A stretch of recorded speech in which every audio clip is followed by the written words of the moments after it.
unlocked, but Okay. gotta shut it so I can do my video. I'll bring your food in.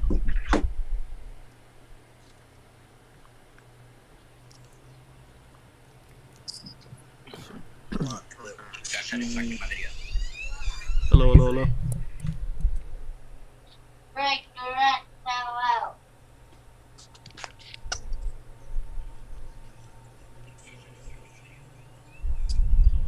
All right, cool.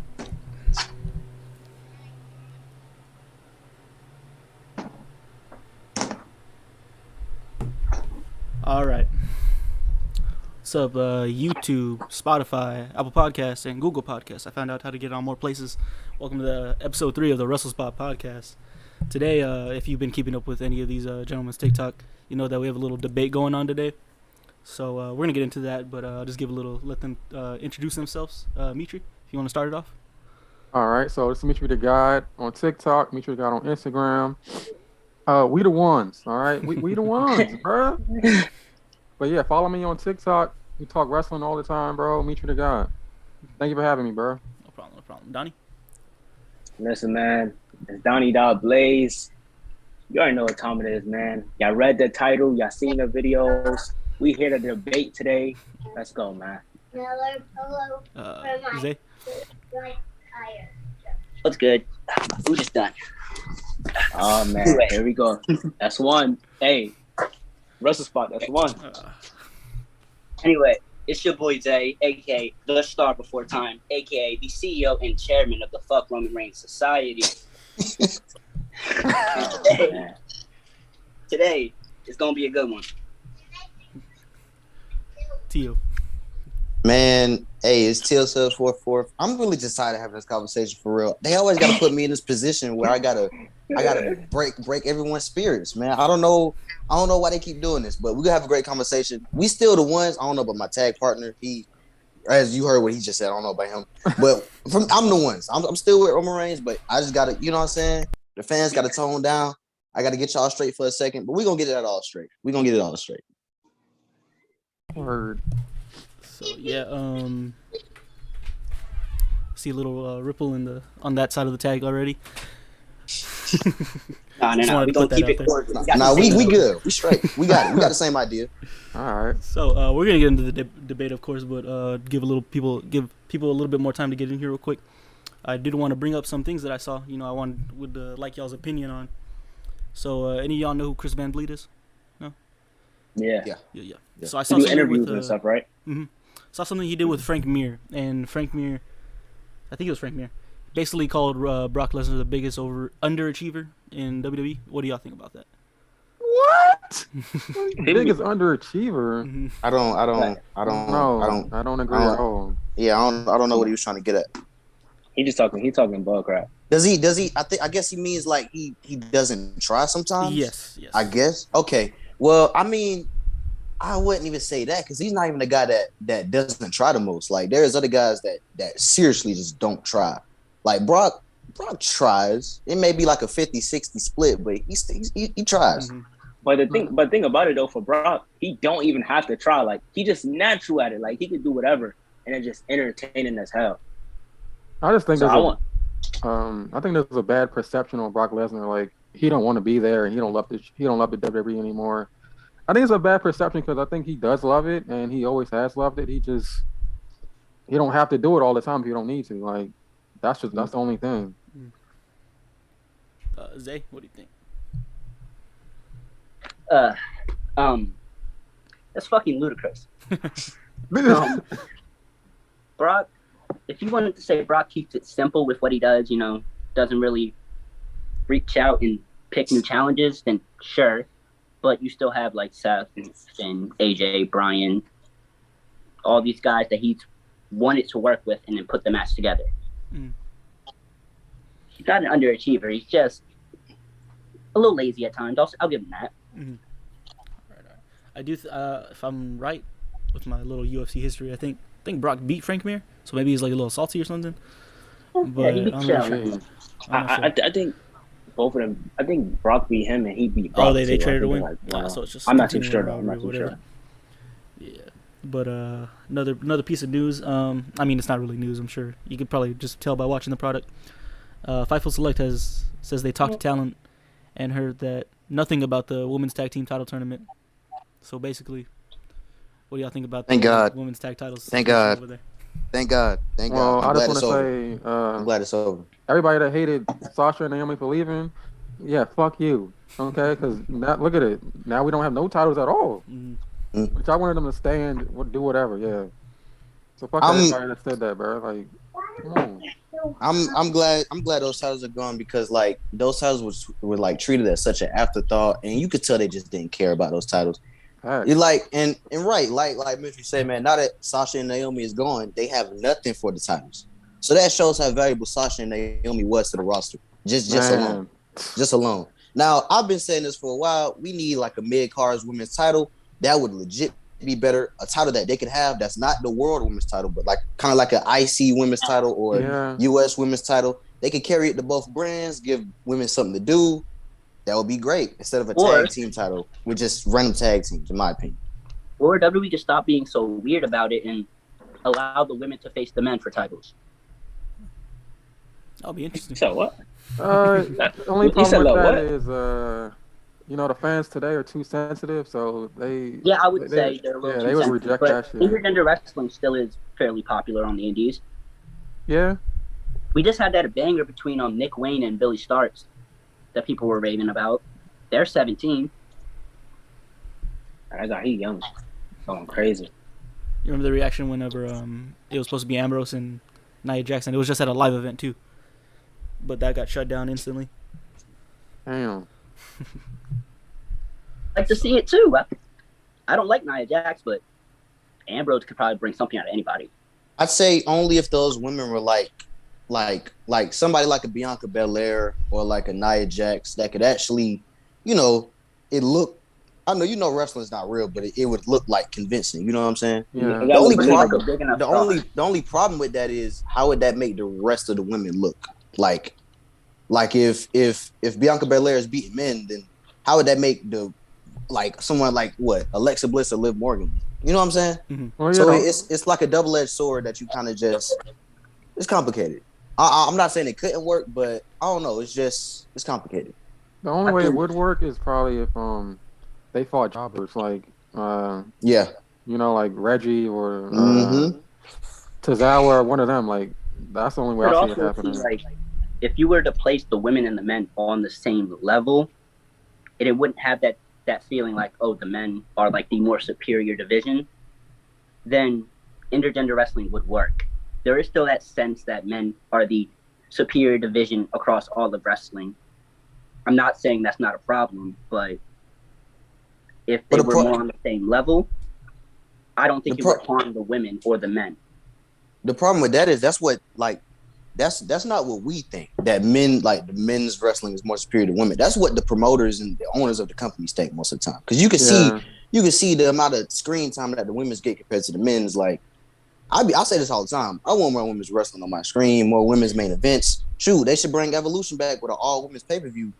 Women's wrestling can be important, but it's the owners of the companies just don't feel the same way.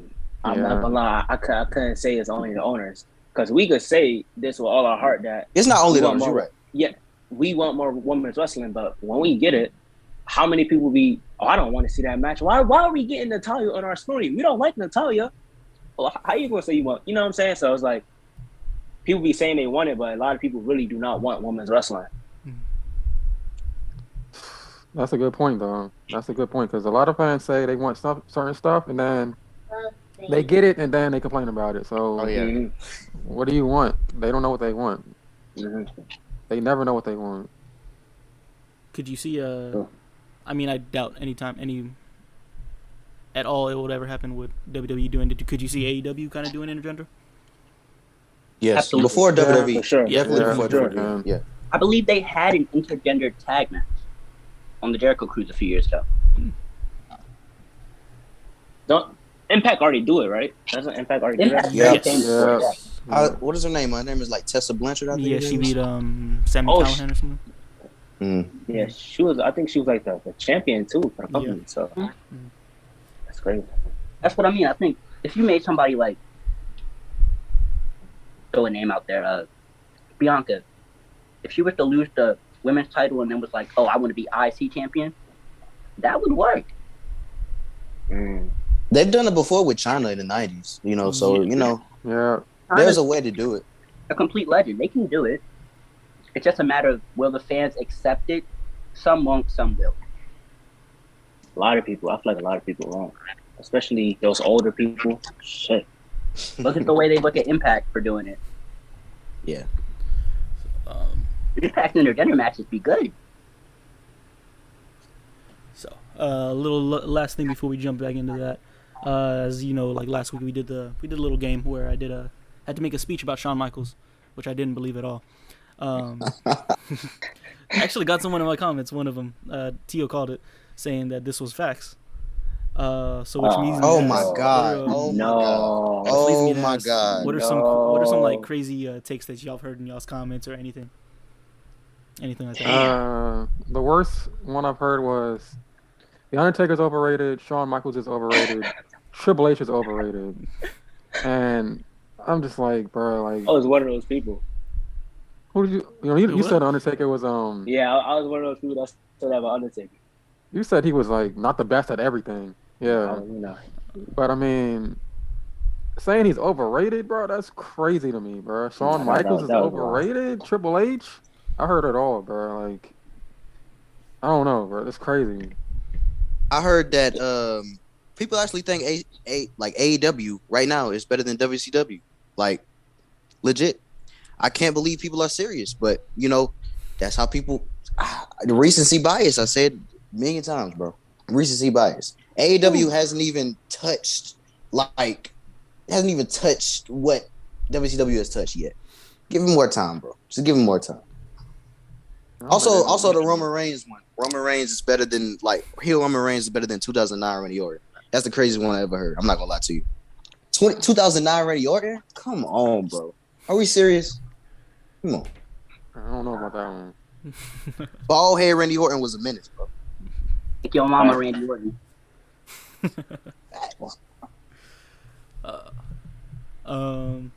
Should we just get into it? I want to hear Donney. What? The wildest take? Yeah. Yeah. But I ain't gonna lie, I be seeing so much just wild, weird shit that it just it becomes numb to me. Like, these people are, some people be tweaking. But the one, I could say a recent one I heard that was just straight blasphemous, like, what the hell? Somebody said that Bryan had a better run as a world champ than Roman Reigns.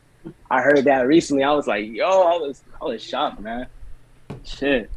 Damn, a better run? How's that possible? That's what I heard, but Huh. I wonder who said that. That's crazy. I wonder. I wonder who said that. Mine had to do with Daniel Bryan and Randy Orton. Shit, Randy Orton. Roman Reigns too. I heard someone had said Roman Reigns was a better champion. You said what? Bryan. They also included Punk. CM Punk. That was mine. That was the craziest one I ever heard. CM Punk. Roman Reigns better than CM Punk. That was crazy. I ain't gonna lie. I agree with that. That's not a bad take at all. I don't think so. I agree with that one. You agree with that? What, Roman Reigns had a better title reign than CM Punk? Oh, yeah, man. I do. I believe that. And I'm willing what to is stand going on that. What is going on in the world? I'm willing to stand on that. If y'all want to talk about that, we could talk about that too. If y'all want. I need to get the referee shirt. It's all up, bro. Yeah, I might need to put it on. Talk about all that. We can talk about that too, man. Russell Spot, man, you got to get that referee shirt on, bro, because it's about to get cracking for real. All right. Ladies and gentlemen. Daniel, it's about to get cracking for real, bro. Hold on, I got a question, though. Hey, you talking crazy already, man. It's about to get cracking. Bryan's title reign lasted how long? 5 months. How many times has he won that title, though? We talking about the first time? We talking about... Are we talking about, like, title runs, or are we talking about better as a champion, like, as a whole? You said his title run, 5-month title run, was better than the current run that Roman is having right now. Now, when it comes to his run, I'll say that's debatable. I'll give y'all that one. But better champion is Daniel Bryan all around. It's just Daniel Bryan. I don't know about that. Like, at a consistent basis, Daniel Bryan. Consistent basis. Daniel What are we Bryan. talking about here? Bryan won the championship at, what was that, WrestleMania 31? And after a couple weeks, he had to drop it. His title reigns were short. Like, what are we talking about here? But- he never had a long, lengthy run like Roman is having right now, or even half of that. I thought he was. I'll say this once again. What was the quality of Daniel Bryan's 2019 title run? What was the quality? The quality. What was the quality? What was the quality of that 2019 run? Was he not the best heel in wrestling at the time, or at least top 3? Was he not? What are we Roman Reigns talking is about? he's a top heel right What now. are we talking about? Oh, he's top heel right now. Man, okay. Oh, What are we Zay, talking about? Zay, Now, you better get him. Let's look Zay, at you this. better get him. Let's look at it subjectively. What are we talking Let's look about? at it subjectively, okay? Hold on, what you mean, bro? How Bryan can you is compare? like- How can you compare a 5-month run to a 2-year run? Like Quality. this, watch. Quality. Bro, y'all comparing 3-year peaks to 20-year careers with Jeff and Ray. That's the whole reason we're here. Donney. That's the whole reason we're here. Stop it. Y'all No, comparing stop. 3-year peaks to 20-year careers. That's the whole reason we're here.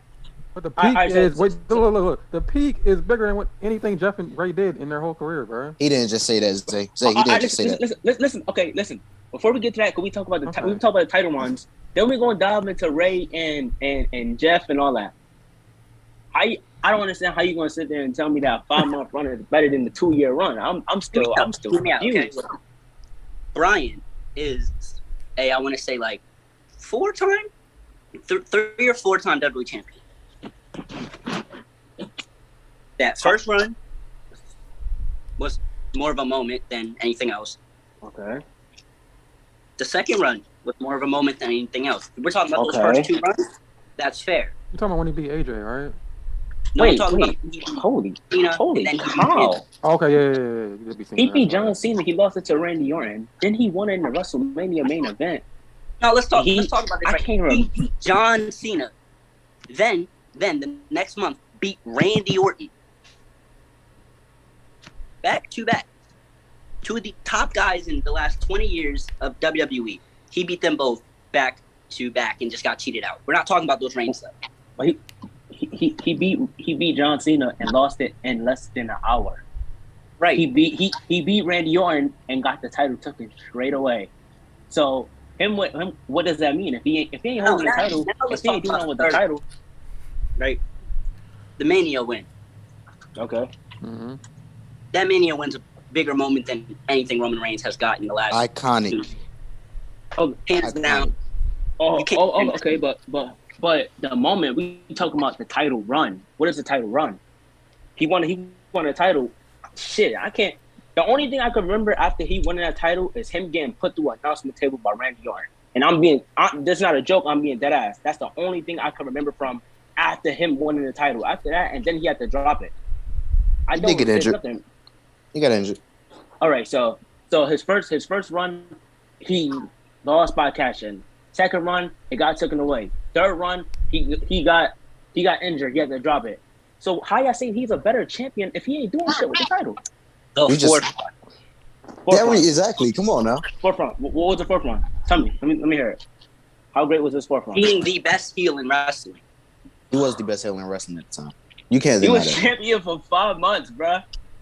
How A we- heel, You acting heel like turn that's going to be in SmackDown packages for the rest of our lives. you acting like Okay. 5 months is like a week, bro. Five Okay, so five months. Mm. Most Listen. title runs are 5 months long, 5 to 6 wait months.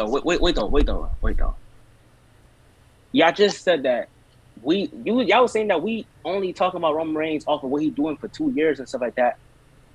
And y'all said Daniel Bryan was a better champion. But then when we just talked about his runs, it was shitty, and then a 5-month run. And then y'all saying, He just described every Roman title Reigns' run. whole career before his heel turn. You just described No. Roman Reigns' No. whole career What before are his you heel turn. talking Look, about? the whole thing about Roman What are you Reigns, talking about? his the babyface run, whatever. A lot of people don't like that because the booking was just Bad. right there in your face, right there. But nobody talks about if Roman Reigns is really good or not. Y'all didn't like Roman Reigns because he couldn't wrestle or he couldn't perform. Y'all didn't like Roman Reigns because they booked this man to be the baby face. They wanted people to like this man. Just like him. Nobody wanted to like him because WWE tried to force you to like him. But nobody talks about his running with the Shield. You know, That was great. he's had some decent performances as a singles guy, but nobody paid attention to Roman Reigns. Y'all paid attention to the booking. So he gets discredited for all that shit because they booked him in a fucking corner. Like, in 2014, the Royal Rumble, he was a babyface. He should have won that. The one that Batista won. He should have won that one. I agree. Everybody was behind Roman Reigns during that match. He was eliminating everybody. I think he broke the record in that match. And then they gave it to Batista. But everybody was behind Roman Reigns during that time. But over time, they just kept putting Roman here. You got to like him. And people didn't like that shit. So they rejected Roman Reigns. But in reality, they rejected the booking because anything Roman Reigns would have done, y'all wouldn't have cared. Now, here's where I'm going to differentiate from what you're saying. Okay. Roman had the chance to prove to everyone what he was capable of when he was going on that first World Championship run. I'm not talking about the Survivor Series win or the right after he won it from Sheamus on Raw. Yeah. Was it? No, it was. Wrestle. I think it was the WrestleMania. WrestleMania, yeah. Triple H, yeah. And he beat Triple H at WrestleMania, right? Yeah. At 32, yeah. Talk about that match. Horrible match. But he had the chance to show everyone what he had from Triple H all the way to when did he lose the title to Seth, right? I think he lost to that Money in the Bank. So July. Yeah, Money in the Bank. he had it for a couple months. July, I'm pretty sure. 3 months, 3 months. Around probably like 3 months. April, May, June, July. 4 months.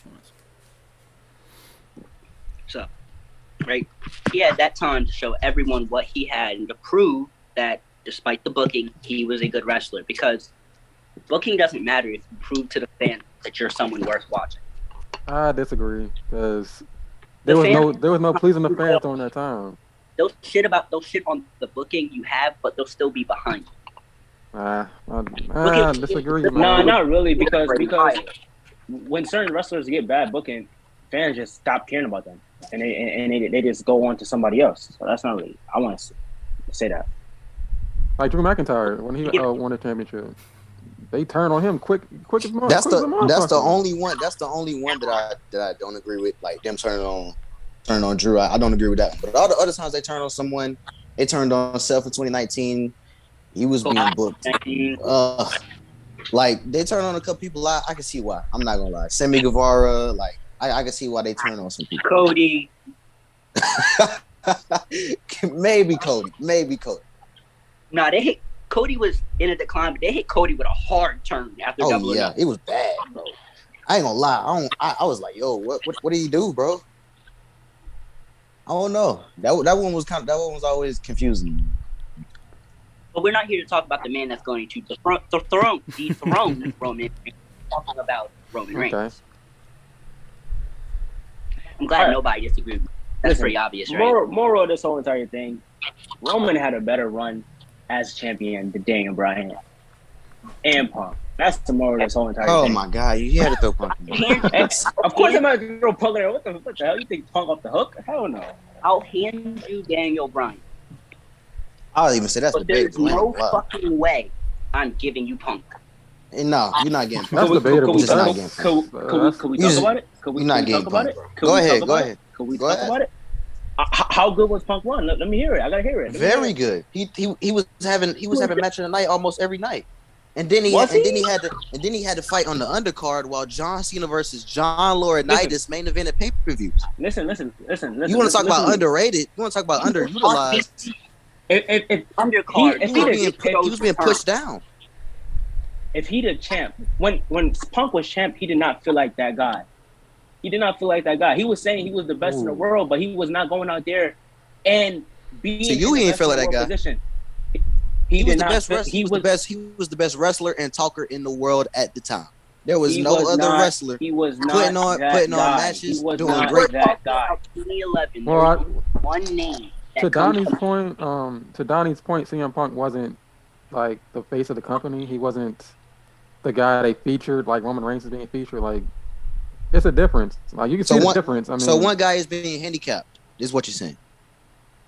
So Basically. If you saying a person is being handicapped, how you going to sit there and say that this person that's handicapped is better than this person who got better booking? Because he was handicapped, then he still had the same effect as champion. Could we talk about He still had the same effect as champion. It was great. Listen, people remember. Okay.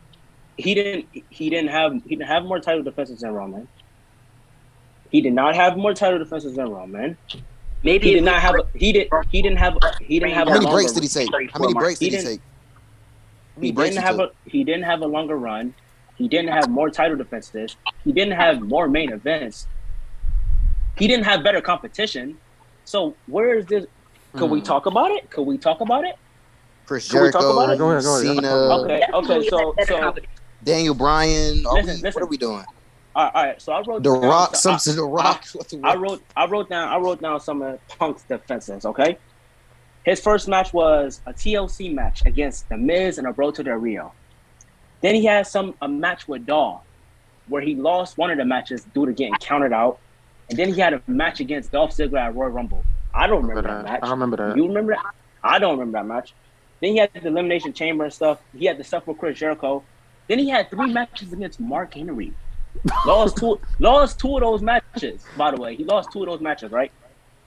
He had a match against Kane. He had a match against Kane. He was on at that time, though. That's the beginning of the Hall of Pain, if I'm correct. No, it was not, sir. It was after the Hall of Pain. After Mark Henry lost that title, he was not the same. Stand and tell me Mark Henry was the same after he lost the title. He was not the same. I think it was in the Hall of Pain. It was after the Hall of Pain. He went from SmackDown, and Mark Henry was on Raw. Mark Henry went from SmackDown to Raw. He was on Raw. They had 3 matches, all on Raw. They didn't main event the show, none of them. 2 of them, CM Punk lost. Okay, and then he won one of them finally. Then he had the matches against Daniel Bryan. 2 of them, those matches was good. I'm not gonna sit here and lie. And then he had a match against Kane, what ended in a no contest. Then he had a triple threat with Kane and Bryan. He had matches against Big Show. He had a triple threat with Big Show and John Cena.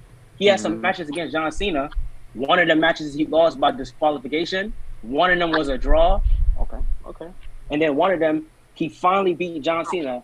He finally pinned John Cena, but it was a triple threat match against John Cena, Ryback, and Punk. That was at Survivor Series.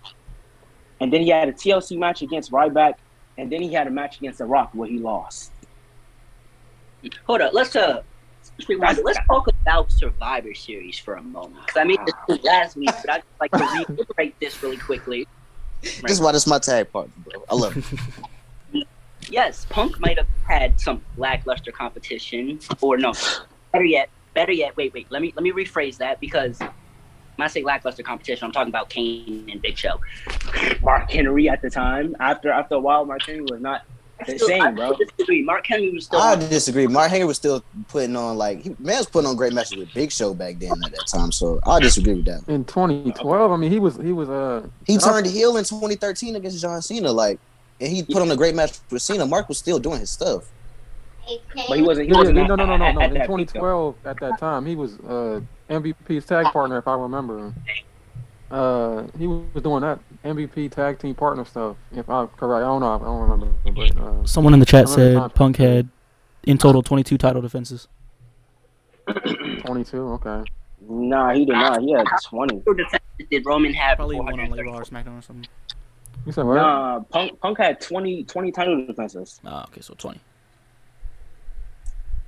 Okay. So and Roman had more than that. Can we talk about Roman competition though? Okay. If we talk about competition, back to what I was trying to say about the Survivor Series thing. Right.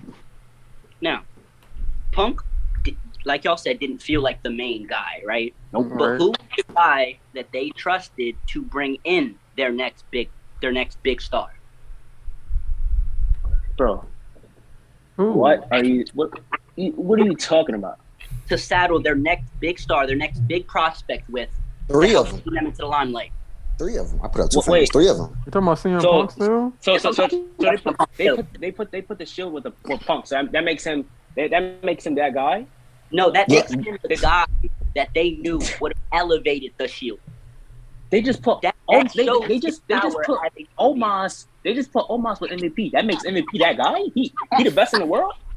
No, because MVP and Omos all right then. on their own. You telling me MVP? You telling me almost gonna be the next Roman Reigns? No, I'm not saying that.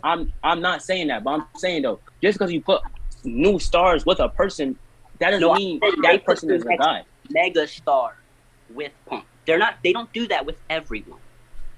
They might put a new guy with an established guy, but they don't put their next mega star with anyone but who they view as someone who could take that star to the next level.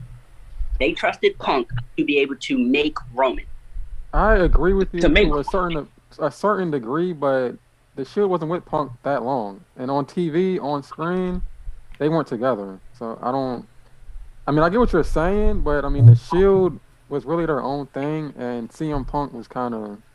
I mean, the Shield was.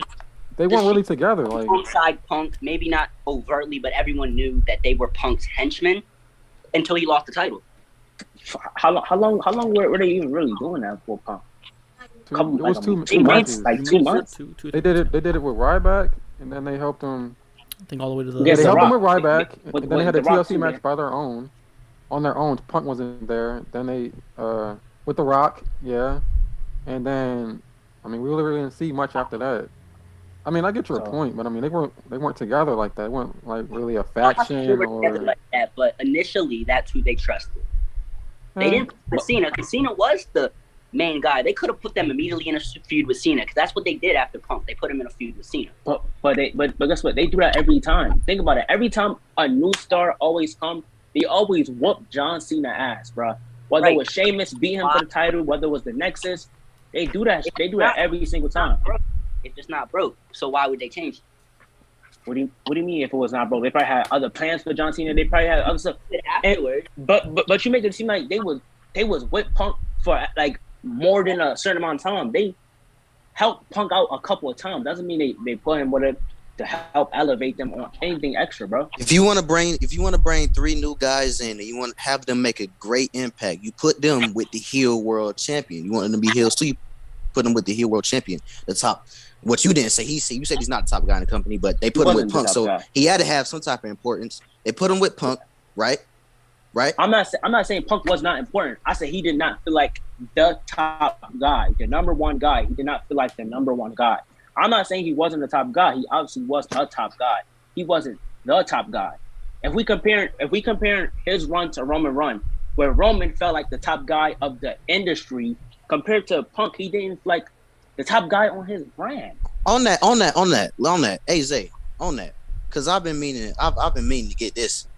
Look how many guys they had to sacrifice to make Roman. Look how bad. Oh my God. Look how bad SmackDown is right now. Look at all this.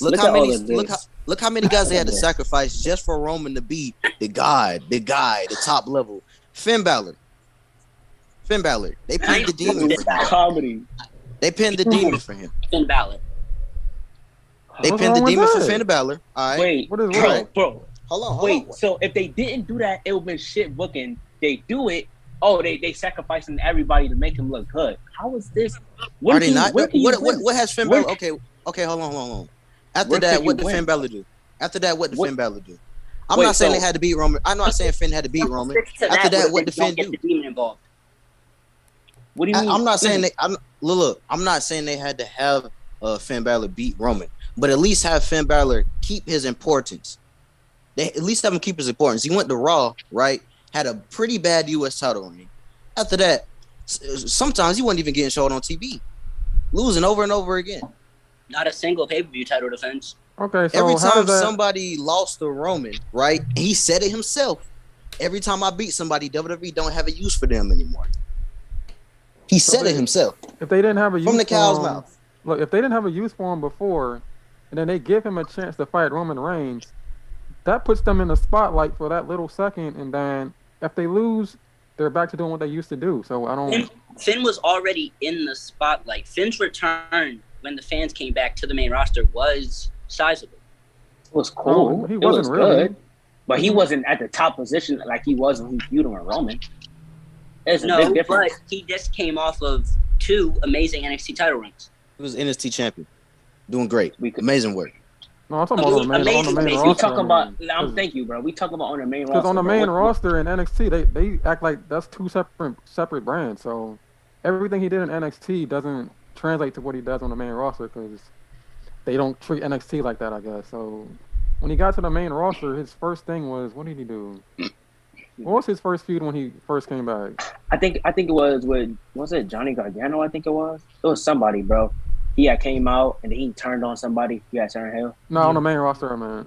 Oh, you talking about the main roster? He came out against Sami Zayn. I'm pretty sure. Like the first time he came out. Sami Zayn. Was it Sami Zayn or was it the other way around when Sami Zayn came back a few years ago? No, I think when the fans returned. It was that first SmackDown. Okay, okay. It was Sami Zayn. So when he got to Roman, bro, I mean, he was doing okay, but I mean, when he got to Roman, that put him in the spotlight for real. And you think him after he done fighting Roman, they're gonna instantly give him a megastar push? No, but they could have not got the Demon involved, so you can keep the prestige on that gimmick, and then move him into the mid card while keeping upper mid card, better yet, and keep him as someone you could see beating him in the future. They don't do that with Roman's opponents. They don't make it seem like, unless you're Seth Rollins, they don't make it seem like, oh, this person might beat him in the future in a rematch. They always make it seem like, oh, this is it. This person's done. Get him out of here. I mean, that's not everybody though. That's other than Seth. Edge. Who else? Edge. Kevin Owens. Maybe after the WrestleMania. Kevin Owens. They gave Kevin Owens 2 tries and then they dished them off. He got 3. 3 and they dished them off. He just had a match with Stone Cold. He just had a match against Stone Cold. Yes, he just had a match with Stone Cold this year, right? You were talking about a match that was in 2020. No, my bad, 2021. It was 2021. Right? He spent that year building back up the match with Seth. I think he did something with Sami again. Yeah, he did something with Sami. After his title reign, he was it was Corbin, wasn't it? Like, I mean, after his title matches, Kevin Owens title matches, he lost those. And it was Corbin, Happy Corbin. It was either Sami Zayn or Happy Corbin. I think he did something before that. I'm not too sure. But I know he did something on Corbin, too, though. He did something before the Corbin draft. was 29. He jumped in the Money in the Bank ladder match, too. He was in the ladder match, too. He was.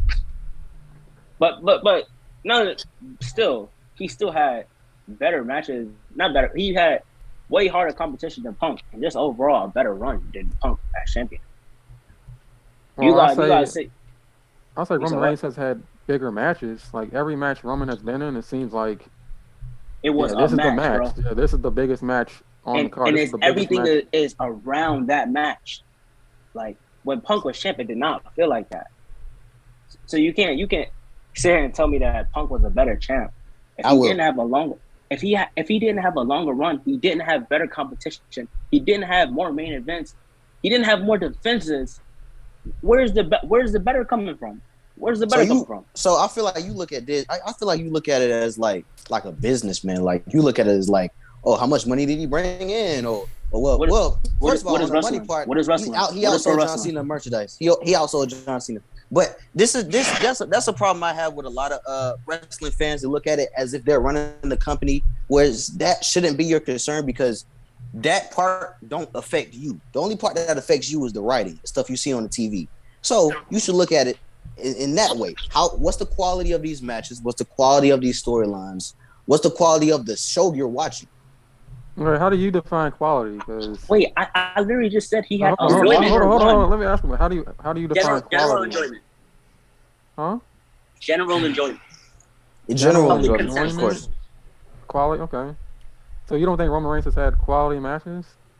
Oh, of course. I've never said he hasn't had quality matches. Oh, I've never said he hasn't had quality. I think he had more better matches than Punk during his run. During this run, I feel as if he had better matches than Punk. Could we talk about the matches Roman had? How many? Okay. He consistently put on great matches, bro. Main event after main event. What would we say that's Punk's best match during his reign? I could probably say he had a great match with Daniel Bryan at Over the Limit. Mm-hmm. He had that Night of Champions match against John Cena. Oh, yeah, that was cool. You could probably throw in the Money in the Bank where AJ Lee was, I think, like the guest referee or something like that. Yeah, right. That thing. He had a couple good ones, but bro, he lost some of his matches by count out. He lost by DQ. He had matches in a draw. Like, what are we talking about here? He could take a loss and continue to still have that prominence. Roman, I'm sorry, it seems, can't take a loss right now. If he was to take a loss, what do you think happens to Roman Reigns? Nothing. Right now. A pinfall loss. If he lost by pinfall, that's a different story. But we talking about he just lost to Seth at Royal Rumble. He lost to Woods. Right after that, what Woods happened? Woods? Yeah, he lost to Woods too. A lot of stuff about the Roman Reigns runs, like this run, like sometimes it doesn't feel like natural. Sometimes it feels like they got to keep him protected. They got to keep him like he's fragile glass. He can't be touched. He can't be, you know what I'm saying? Even he can't even look weak. What are you? There's no flow to the story. There's no flow to his title run. It's like they can't have him in any position to look like weak or beatable at all. In his matches, he does, bro. Why? In his matches, there's been plenty of matches where we seen like, oh shit, Roman might lose. But I mean, in the back of your mind, you feel like Roman's not gonna lose. But I mean, they portray it like, yeah, this man might lose. Like Riddle, like low key thought Riddle was not gonna beat him in some points of the match because like Roman Reigns is not squashing everybody. Like he's not out there beating everybody just like it's nothing. He's having competitive matches. He's putting on great matches, bro. He's putting on great matches. He's had times where I thought he might lose. Like he's not Hulk Hogan, okay? Like he's not just squashing you and just beating you easily. He's having competition. We'll get that straight now. He's not Hulk Hogan. He's not that bad. Like Finn, he's not Hulk. Riddle, shit. Who else? Jey Uso. Don't forget that. Jey. How many times in a story do you feel like Roman is truly beatable? You said what? How many times is the story being told is that Roman could possibly be beaten? When he fought Brock. Every time Brock Lesnar came in. Brock Lesnar gives him his worst matches every time. Money in the Bank, I got the feeling that it was possible Edge was going to walk out with the title. Riddle too, and plus in WrestleMania when they had the triple threat match, I thought Edge was gonna win. They was telling that story like that was great. Back 10 years. That was amazing. That was great. Maybe I could understand how you feel about that, feeling like yes, there was a possibility. I don't think they sold the possibility of Roman losing in that WrestleMania match. They did. To me, they did. And to Finn too, when at Extreme Move, when Finn started doing that heartbeat shit on the floor. Yeah. My heart started beating. I'm like, oh shit, this shit about to end like this. He get up, he drop kicking niggas through the table. I'm like, okay. They made it seem like it was a great thing, but then the rope thing rope beat him. Not the rope thing. The rope beat him. The rope thing. Yes. A way to try to protect his character. A way to try to protect his character. Also, you hold on, but like Donney, you saying like. You saying like CM Punk? Hold on. Cause look, though. Donnie's saying CM Punk's title reigns is like they being tainted by the draws and the DQ losses. Roman Reigns was able to beat Finn Balor from a rope breaking. All right, he didn't even beat Seth Rollins. He didn't even beat. What's the difference? He didn't even beat Seth Rollins. We talking about a match that ends by this man getting counted out, bruh. That what they did for the Fiend. Him getting broken down from the ropes and stuff like that helped protect the Fiend. And plus, they still had a long match. They still had a good match, bro. Okay. What are we talking about? All right. Now. Go ahead, sir. You got it. You have to give me a minute. Y'all was talking really fucking fast. Like I just. But okay. So yes, they had a good match. Serviceable match. Good match. I'm gonna say serviceable because I can't get into Roman Reigns' matches. Oh my god. He had way more better matches, like consistently better matches than Punk during his run. I don't get where Punk could fool anybody into one of his matches. You can't. I don't think Roman could do that quite yet. Okay, but you're not answering the where's the betterness coming from for Punk's run? Where is it? What is it? What makes his run better? CM Punk.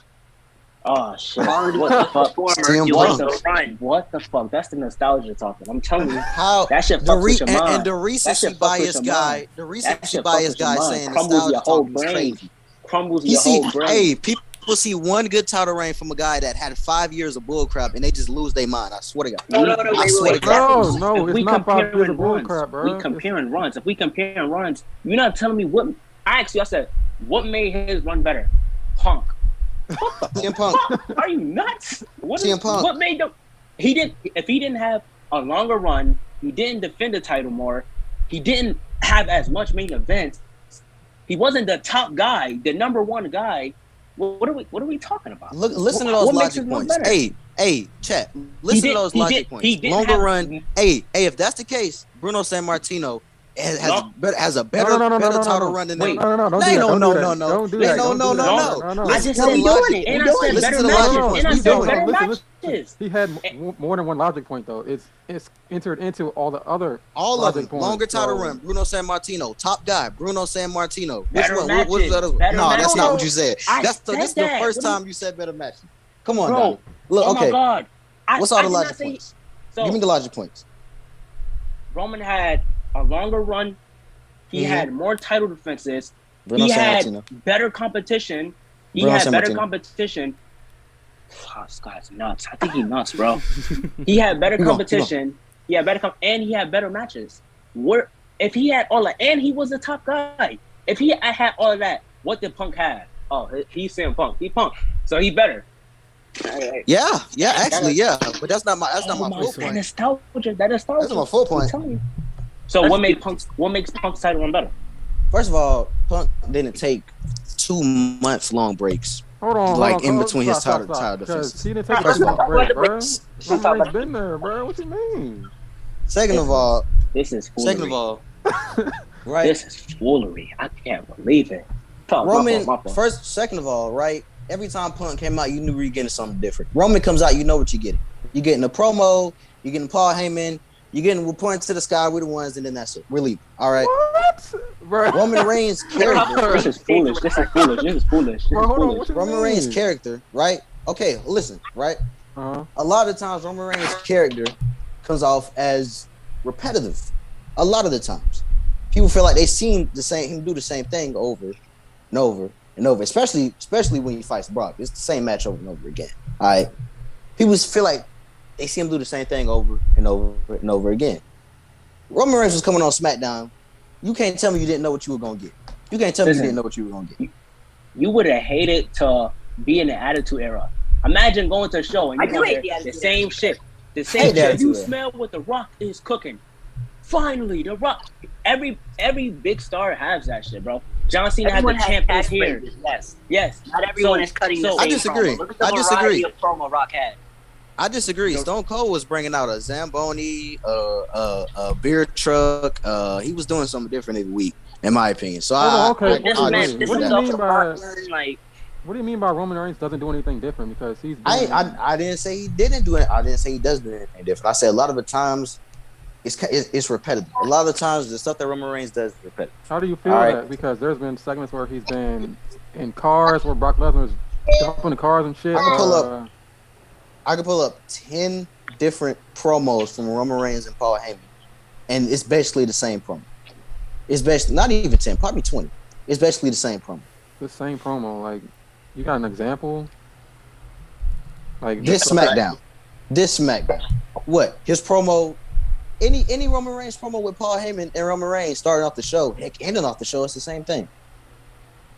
What is it? How is it? Let me know. What you wait? What okay, Roman comes out. Example.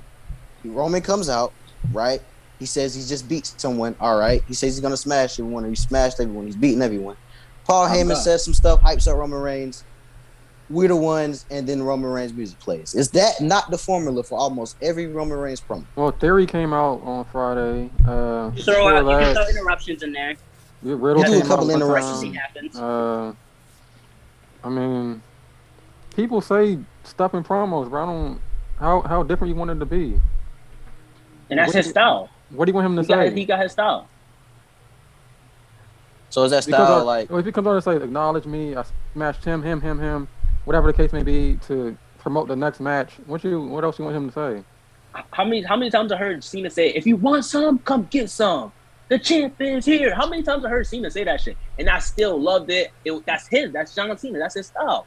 So you gonna knock Roman for having his style? How many amazing promos Cena has on people?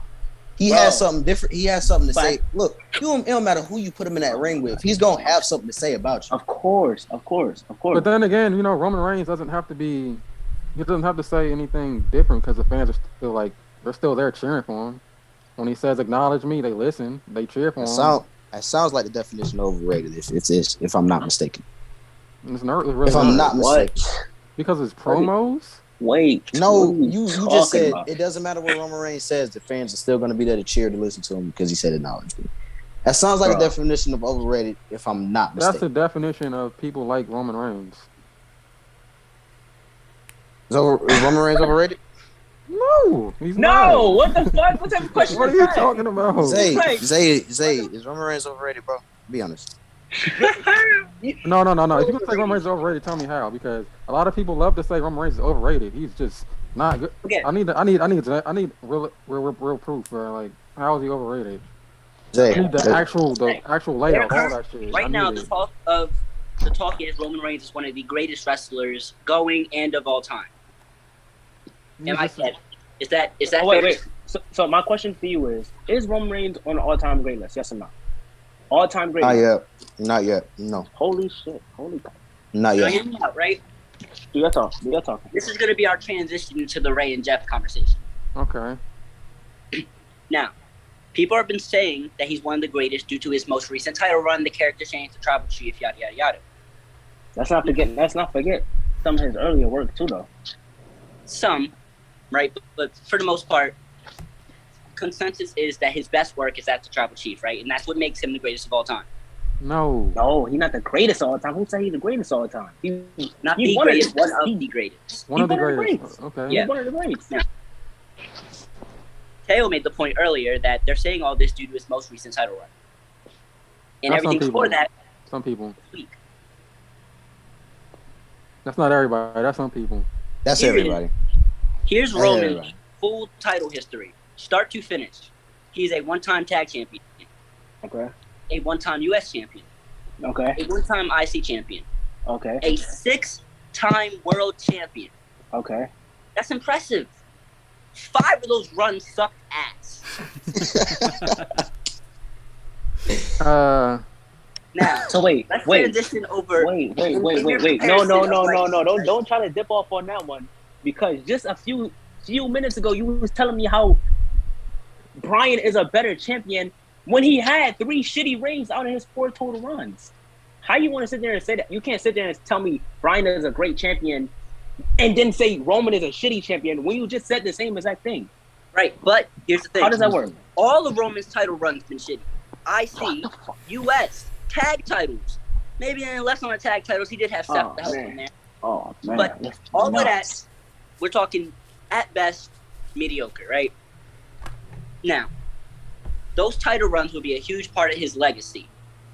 This whole live is about Roman Reigns' legacy. So let's compare that to the 2 people you said he had a better legacy than. His tag titles? We talking about individual. Him. Him. Okay. What are we talking about? I'll take away. No, that counts. No, that counts. But that's part of his legacy. That is a part of his legacy, but that's not the majority part of his legacy. If we talking about No. The singles titles are the majority of his legacy. Full on. I agree with you there. But the tag titles are a part of his legacy. Now, you said he had a better legacy than. We'll start with Rey Mysterio, okay? Greater. I say greater than Jeff Hardy and Rey Mysterio. Real quick. I'm gonna let this start since we're getting into what the episode's about. I'm gonna let you just take as long as you want, uninterrupted, and then I'll pass it to someone on the other team. Then I'll pass it to Tio, and then whoever wants to go on the other team, and then we'll just go all out on it. So Zay, go ahead. All right. So, people, today we are here to discuss the legacy of Roman Reigns, particularly in comparison to Rey Mysterio and Jeff Hardy. You have already heard us discuss his title runs. Now, his legacy is very important to him as a wrestler. Oh, Ray. It is what's going to carry him into the next generation. Ray, right? Huh? We talking about Ray, right? This is the intro. Okay. Okay, I'm listening. So, this is Very important to him as a wrestler. Your legacy is what carries you over into the next generation, into the upper echelon of wrestling stars. When we think of great wrestling legacies, we think Hulk Hogan, Bruno Sammartino, John Cena, The Rock, Eddie Guerrero, Stone Cold. These are names that are synonymous with the art of professional wrestling. You ask anybody about wrestling, these are the names that come up. Two other names on that list are Rey Mysterio and Jeff Hardy. You can ask anyone. They could have watched 5 minutes of wrestling their entire life. They know about the greatest match luchador of all time. They know about the charismatic Enigma. They will not know about the tribal shit brick. They will not know. That's cap. They will not know about the big chihuahua that used to run the streets for the past 8 years. They will not remember those runs. They will remember Jeff Hardy forever. They will remember Rey Mysterio forever. Maybe 10 years down the line, Roman hits a point where his legacy can stand up there. But as of right now, there's no chance in hell, with him being Vince's baby boy, that he has that legacy to stand up. Thank you. Okay. And I hope you listen to my argument later. Wonderful. So what I guess so. What I got from that is what I got from that is you basically just said that Rey Mysterio and Jeff Hardy is greater because people know them more. People may know them more. That's all I got from that. You ain't say they did this and that throughout their career. They did this and that throughout their career. We're not arguing quite yet. These are our intros to our arguments. Wait, did you not? I thought you said we was talking about why they're greater or not. No, these are the intros. We are introducing our arguments. Man, I'm trying to get straight to the meat and potatoes. I'm not trying to do all. I'm trying to get straight into it. Let's get straight to it, man. All right, I'm ready. So tell me how they greater. What they do? Let me know. I gotta know. Now, despite them being known even in less popular circles, or where wrestling is less popular, right? They are still world champions all over the world, right? Their runs have been amazing, no matter what titles you have given them, except for something I'm ready to talk about in one moment, right? So, let's talk about Rey's title history, because that, like we said, is an important part of legacy, right?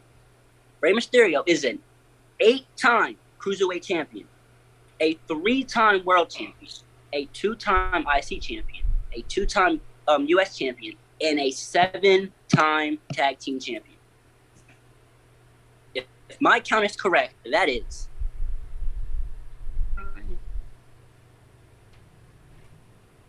I don't feel like doing math, but it's somewhere around 12 to 14 more title runs than Roman's got in his entire career.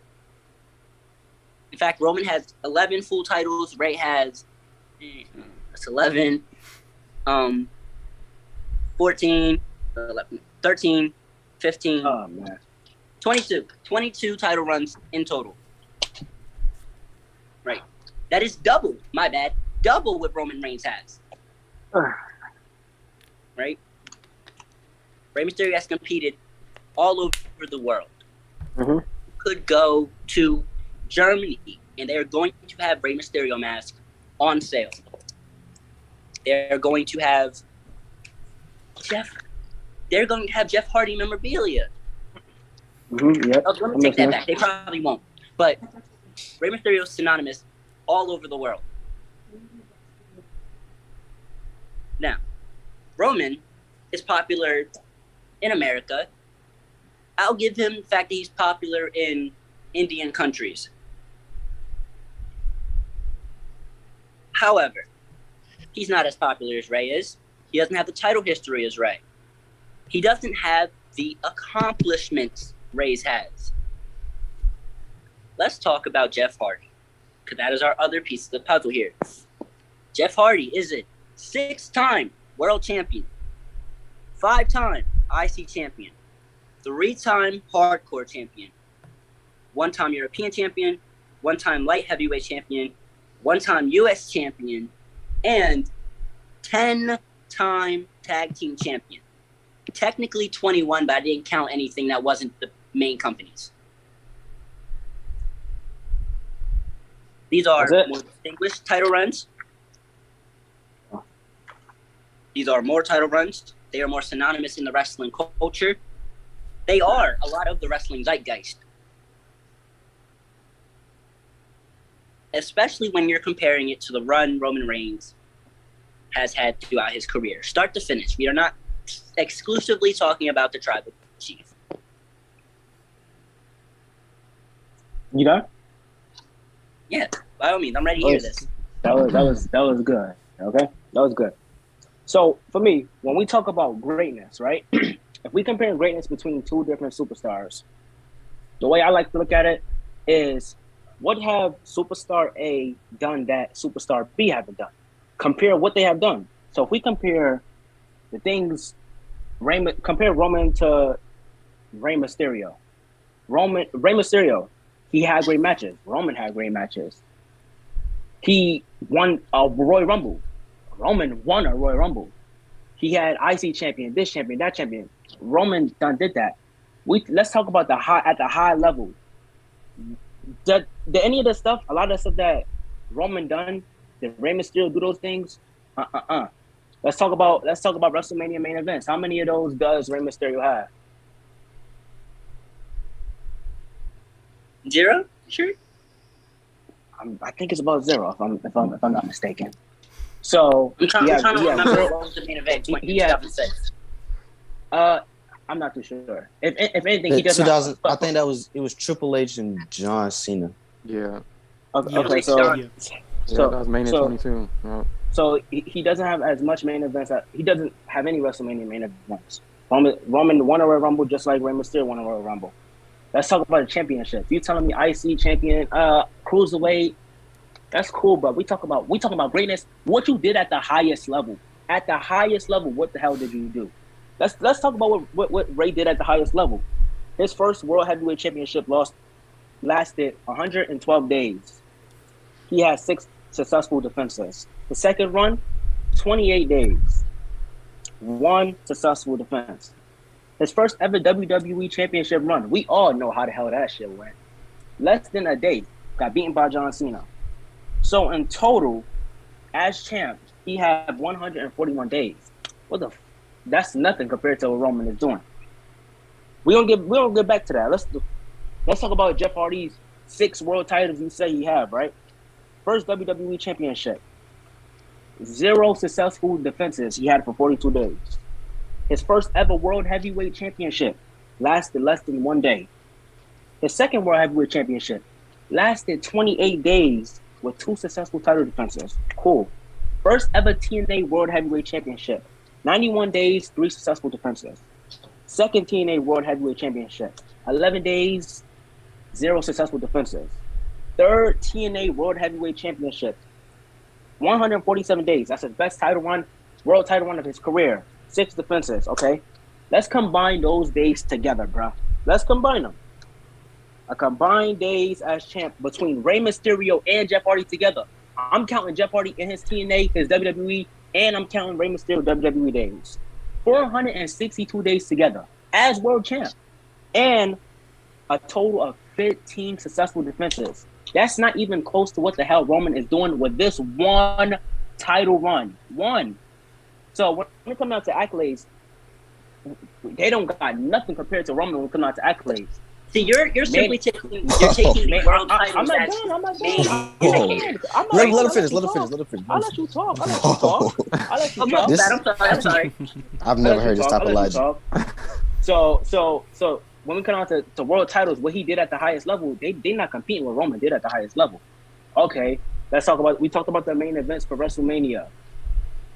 6, did they ever have an all-time run ever in their career? Did they ever have an all-time world title run? No, they did not. Roman have the 6th longest title run in WWE history. One all-time run. Roman has 1 all-time. Keep on. How many all-time runs do Jeff Hardy and Rey Mysterio have combined? How many memorable moments did Jeff Hardy and Rey Mysterio have combined? I'm not done talking, brother, man. Keep going. I'm gonna get you, but keep going. Okay. You probably will, but I'm talking, brother. Okay.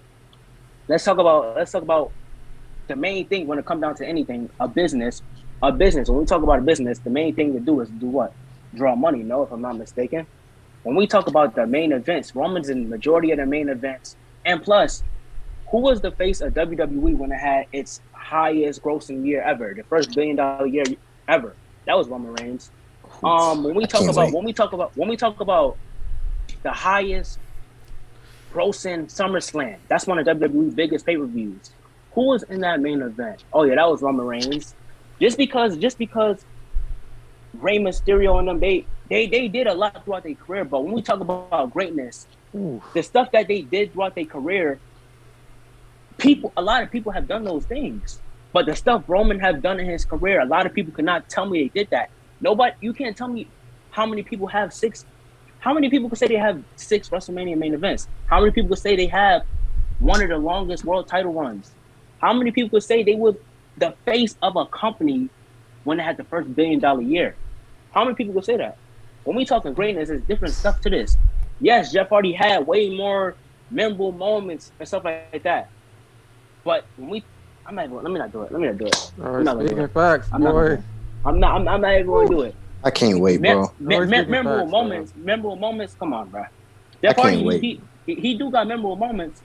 But when you think about Jeff Hardy memorable moments, you straight think of what? TLC, Edge, Christian, Dudley's, Hardy's.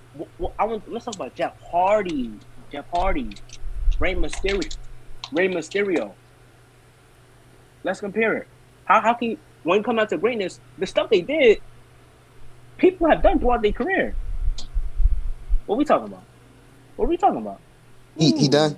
Well, I'm done. I'm done. Let me hear what you're saying. Now, first of all, hold on, because first of all, you a quantity over quality guy, but then you will somehow like to switch to quality, right? You mentioned Jeff Hardy's 6 title reigns, and you mentioned those title reigns, and then you mentioned how many days they had it or how many days they defended it.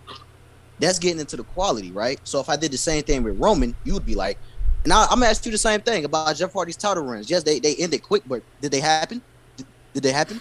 They happened, right? Okay, they happened. It did happen. Okay. Secondly, on the highest grossing thing, right? Right? Roman was champion. Yes, Roman was champion while WWE had the highest grossing years. Yes. Not just champion, face of the company. How easy is it to have a highest grossing year when you're coming off of a pandemic, off of firing over 200 people from your roster? How easy is that? That's easy. You're coming off of a pandemic where you were making a significant less amount of money. All right. Third point. Wasn't Ray in the company? Was Ray in the company? What I got to do? Roman's the face of the company, right? Right. Okay, it's all about numbers. Face? Look. What happened to not interrupting? Look. You're actually correct. You're correct. Numbers don't lie, but numbers also don't tell the full story. They don't tell the full context. All right. So yes, while WWE had their highest grossing years, they also spent those years getting back into touring, getting back into having live shows, which brought their money up. Also, they fired over 200 people over that whole pandemic. All right. So, one point I'm on. Fourth point, right? Highest grossing years, yes, but WWE are having their lowest TV ratings of all time right now. Every week, Raw reaches a new low, right? SmackDown, of course, is going to get more views than Raw because SmackDown is on Fox, right? All right. But almost, not every week, but every couple weeks, Raw reaches a new low. All the time. We hear about it all the time. Low attendance. Jeez, I don't want to talk about 2021 with the attendance rates. Low attendance rates. Well, heck, they couldn't even sell out Money in the Bank this year in the stadium. And Roman was advertised for that, Donney. Roman was advertised for that show. They still couldn't sell it out. All right. All right. I'm gonna say something after you done talking. So when we talk about also, Roman does have more main events than Jeff Hardy and Rey Mysterio, but how many good main events does he have? You failed to mention that. Most of those main events were bad. He has an 80%. He has an 80% rate. I'd say an 80%, 78% rate of having a bad match in the main event of WrestleMania. All right. How many good ones do Jeff Hardy have? How many points? How many points is that? That's like 6 points. 6 point. All right, 6 point. Okay, I made a point about the main events, right? The bad main events, right? Last point. Because Roman Reigns has accomplished more, that means he's better. Like, impact don't mean nothing. Like, memorable moments don't mean nothing.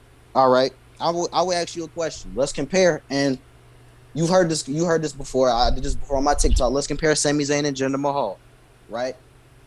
Jinder Mahal is a former WWE champion. Has had about 2 or 3 main events while WWE champion. Sami Zayn hasn't even sniffed the WWE championship and hasn't had any main events while WWE champion. Now, with your logic, Jinder Mahal would be better than Sami Zayn, or at least have a better legacy.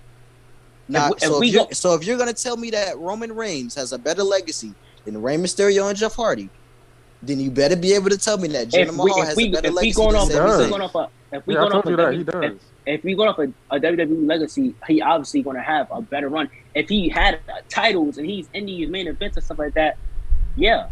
So Jinder's better, right? I did not. Better and greater are different. Better and greater are different. Okay, so is Roman better and greater than Jeff and Ray, or is he just greater? For Jeff Hardy, I believe Roman is better and greater. For Rey Mysterio, you could say Ray is better in the ring and stuff like that. Okay, so better. Greater. I don't think he's greater than Roman. So let's get into that. How is Roman better than Jeff Hardy? How are we going to? We're not second into that. We talk about before we get into that. We talk about that, but we talk about greater right now. Milchie still got to go. We got to talk about greater. Yeah, I want to hear what you got to say. Yeah, man. I think Roman Reigns is greater than them, and everything that Donney said is basically like how I feel. I don't know about the top grossing, whatever, but Roman Reigns in a legacy debate is he's had a better legacy than Jeff Hardy and Rey Mysterio. Rey Mysterio, Jeff Hardy have had more memorable moments. Maybe more people know them, but that doesn't really equate to having a greater legacy than somebody just because you're more popular or you have more memorable moments. Because Roman Reigns, this run that he's on right now is memorable to a lot of people. The things he did in 2015 is memorable to some people because y'all remember it, y'all talk about it.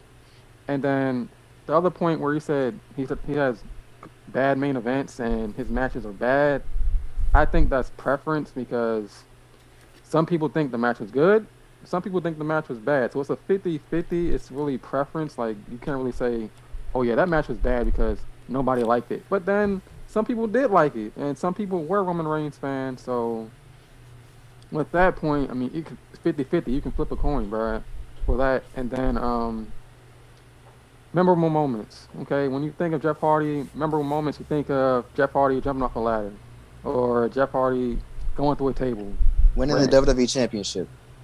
Okay, winning the WWE Championship once. I remember that. Sitting on top of the cage at TNA in 2010. Yeah, you think about the extreme moments. Jumping off a cage on Umaga in 2008. When you talk about that video went viral. Moments for Roman Reigns, you think this title run he's on, about the matches he's won, the people he's beaten. You know, it's different. Like, Rey Mysterio has had great moments, but you think about him doing the 619 off of this, jumping off a cage off of this. But Roman Reigns, when you think about Roman Reigns, you think about what he's doing as the world champion. Like, everything he's done, you think, oh yeah, Roman Reigns. Of him. Yeah, winning the title, being this reign that he's on right now is one of the greatest that we've seen. Like, special moments are cool and all, but we're not talking about Jeff Hardy winning mad titles and doing all these title defenses. Rey Mysterio, yeah, he won the title at WrestleMania one time. It was cool. It was a nice moment. I mean, gave us. People are not talking about it like they talking about Roman Reigns right now. Oh my god! Like, I mean, it was a good moment. We talk about. Oh my god! It comes up, but right now, Roman Reigns is what everybody is talking. He's the face of the company. Like, Rey Mysterio had a moment. Rey Mysterio had a moment. Roman Reigns is the WWE right now. It's completely different. And same for Jeff Hardy. Like, Jeff Hardy, you got good moments, man. You cool. Yes. We love Jeff Hardy. But Roman Reigns right now is doing everything. We love Roman Reigns. Well, not my partner, but I love Roman Reigns too. He's great. So, I mean, when it comes to legacies, bro, like, And then Impact. You did say Impact. You're gonna tell me Rey Mysterio and Jeff Hardy in the WWE, everything they've done has a bigger impact on the WWE than Roman Reigns has had. Yes, absolutely. Yes. No, bigger impact. Mysterio's the man that makes say- people believe even smaller. How many people say, "Hey, man, I got my wrestling style from Roman Reigns, man. Hey, he really inspired me to like." Come on, bro. People get their wrestling style from Rey Mysterio, Jeff Hardy. Okay, no, I'm talking about impact, like how they affect the WWE, like to make it come to where it's at. Yeah, like how they improve the WWE or how they make the WWE progress or whatever. Like the straight away impact. Like Jeff Hardy and Ray, they've done great things and people. So like Mysterio that, took a part of carrying SmackDown for years. I'm talking about the impact they had on the company. Jeff Hardy was as famous as Barack Obama in 08. Stop with that bullshit. Stop with that. Hell no, he was. We can ask Loft, bro. Hey, where's Loft, man? No, I'm not talking about more famous. Loft is in the chat right now, bro. I'm talking about the impact on the company. that falls under the realm of fame. That falls under the realm of people knowing you. That falls under the realm of you bringing attention to the company. You bringing value to the company. Bigger than what Roman Reigns has done. Yo, Jeff Hardy was only Jeff's title win in 2008 was cool. One of the biggest moments. Go ahead. Yeah, it was. What I'm saying. Listen, Jeff Hardy won the title in 2008. He had that year. I would say his best years is 2008 to the day he left WWE company. After that, he did good in TNA, but it did not touch what those years was. 2008 Jeff Hardy. From his feud with Umaga and stuff like that, then Randy Orton at the Rumble, then later on, he won in the titles, and it was good, but that shit ain't touching what Roman is doing, bro. Whenever you think back to Jeff Hardy during those times, what do you think of? You think out of multi-man matches or matches with stipulations, bro? I think of Jeff Hardy holding his own against the Undertaker in a random night on Raw in 2003. I think that was a ladder match. Another good moment. I think of Jeff Hardy getting speared off of a ladder at WrestleMania 17. Why all his moments got to be more than the statistics? Because all his moments got to be extreme. Why all of Roman Reigns? All Roman Reigns' legacy got to be? Oh, it's just titles. It's just main events. Look, why his main events got to be the strength of the argument? Why can't the match quality? Statistics are not the driving force behind legacy. It's not statistics though. All the moments. You're talking about the number of title reigns. You're talking about all the moments I talk about with Jeff Hardy. I said the impact is extreme moments, bro. The impact on the company. Is he not supposed to do what he's best at or something? I don't get that argument. But I'm saying though, like when you look back at Jeff Hardy moments, it's just straight. It's straight, just extreme moments, bro. That makes his impact better? No, I don't think so. All right, a lot of points are being made all at once. Let's dissect. That doesn't make his impact better, bro.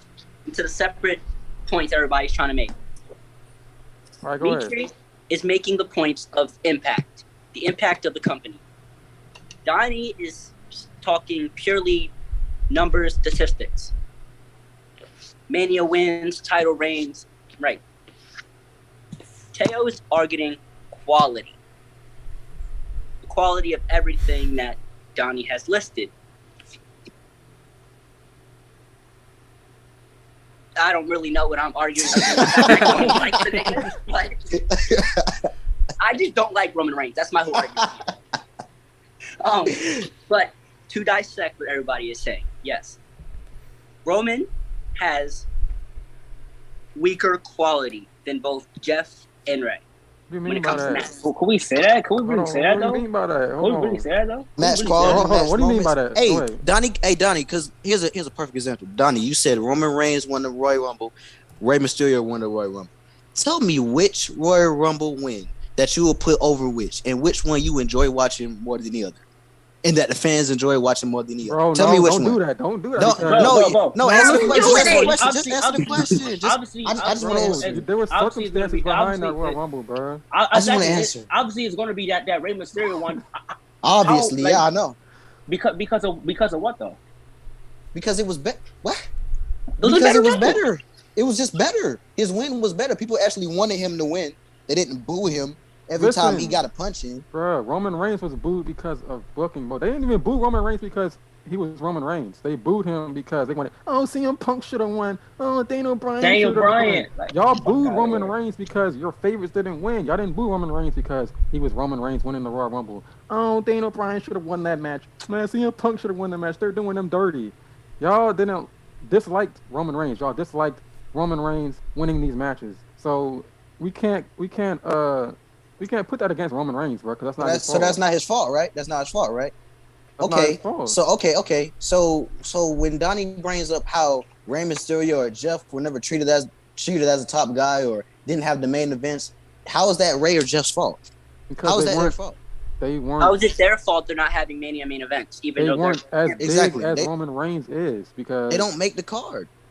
They're not as big. Like, they're popular, but they don't have that star power that we see Roman Reigns has right now. Like, they don't have that it factor either. The it factor we talking about. They don't have the. Yeah. He didn't say that. He didn't say that. He didn't say that.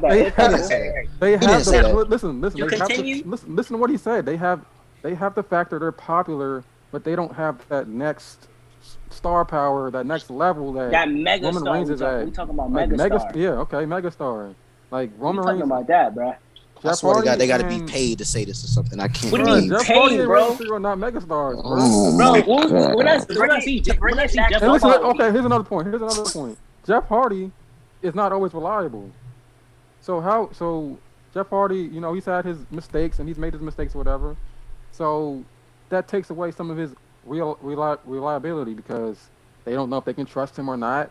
They don't know if they should put him. Wait. Didn't Roman Reigns violate a wellness policy in 2016? Almost cost him the world title match. And they got him suspended for a whole month. Yes, it got him suspended for a whole month.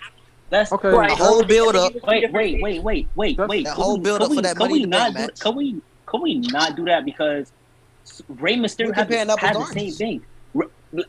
Rey Mysterio had the same thing. Rey Mysterio had wellness policy violations too, multiple of them. Okay, so it's equal now. Jeff Hardy, one of my favorites. I'm not going to speak on it. Okay, so but let's not even compare that. My actual point was, Roman Reigns has been reliable. Like anything that WWE asks him to do, he's doing it. That's what I really meant. I don't know about. I guess it equaled the policy shit, but I mean it goes hand. It really depends on the person actually. If Vince McMahon thinks you're this or that, it really depends on the punishment, but. We can see that. Let's not forget though. They was in two different. Rey Mysterio was in WCW too, and Jeff Hardy went to TNA. They wasn't even the top guys in those companies. Jeff Hardy wasn't the number one guy in TNA. Rey Mysterio was not the number one guy in WCW. Rey Mysterio was the face of the entire division. Was he the face of the company? What does that mean? What does that add to? The division that was the face of the company. The cruiserweight division was the biggest part of WCW. Was he the face of the company? Was he the face of the company, bro? Was anybody going to be the face of the company with Terry Bollea's racist ass in that motherfucker? Oh my goodness. Yeah, expecting Ray to be the face of WCW is ridiculous. I'm not gonna lie to you. Jeff Hardy. That's ridiculous. Jeff Hardy coming off of his best years ever, 2008 to 2009. You said he was bigger than Obama. He went to TNA. He was not the top. I didn't say he bigger than Obama. I say he was right about as big. He was about as big as the president of the United States. Coming into TNA that we were just talking about Ray having, Terry Bollea. If Hulk Hogan was in oh my gosh, wait, he was in TNA. He was. It's always Hulk Hogan, bro. What Hulk Hogan got to do with that though? You're not going to be the top guy. Face of anything with Hulk Hogan around. He literally went under Hogan's wing, though. They did that whole entire storyline with him turning heel and stuff like that. He was with Hogan, bro. Listen, if he's with Hogan and stuff like that, and he's under his wing, and Hulk Hogan does all the booking, how is he still not being perceived as that top guy? I don't know. Because Hogan is still presenting himself as the top guy. What? Hogan was still trying to build when I watched TNA, Hulk Hogan, yes, he was. In part, the big parts of the stuff, but I'm looking at Kurt Angle. I'm looking at Sting. I'm looking at AJ Styles, Samoa Joe. Those were the top guys. Those were the top guys of Hulk Hogan. Be honest. when you looked at a TNA poster or a TNA advertisement, Hulk Hogan TNA, was Hulk Hogan not on the front of that? I didn't think Hogan Hogan was not on the anything front in of that? TNA. I'm gonna be honest. I didn't think Hogan was anything in TNA. He was just a fucking guy that was Bro. there. Honestly. That nigga, when I looked up, when I was thinking of TNA, I'm thinking AJ Styles. That is AJ Styles' place. Kurt Angle. I think of those guys, bro. Those are the top guys. Abyss. I didn't think of Jeff Hardy as the top guy. I'm not gonna sit here and lie to you. I didn't think of Hogan as shit. I'm gonna be honest. But neither did I didn't think Hogan was the top guy there either, bro. They used to boo his ass for that. And he wasn't wrestling either, bro. He wasn't wrestling. So Joe. He had a match with he had a good amount of matches. He had a good amount of matches. Actually, he had some matches, but well, I'm glad I missed him because I didn't know he did that. Hey, Mitry, I agree, bro. They were bad. Oh, absolutely dog shit. Bro can't even take a scorpion deathlock. Bro took that bitch laying down. Okay, but I got a question though. I got a question for y'all, for real. Y'all said Roman Reigns matches are bad. We got to dissect this. How y'all determine good from bad in a match? Okay, when I determine like good from bad is usually can you get the crowd involved. It's a lot of it has to do with the crowd. Like, and that's just the way it is. I know you could be doing the most amazing moves, you can be doing whatever, but a lot of it just has to do with the crowd, and that's just the way it is. John Cena said it himself. If you don't matter if they're booing you or cheering you, as long as you're getting a reaction, you're doing something right. The worst thing for a wrestler is straight silence, because that means Roman doesn't get reactions.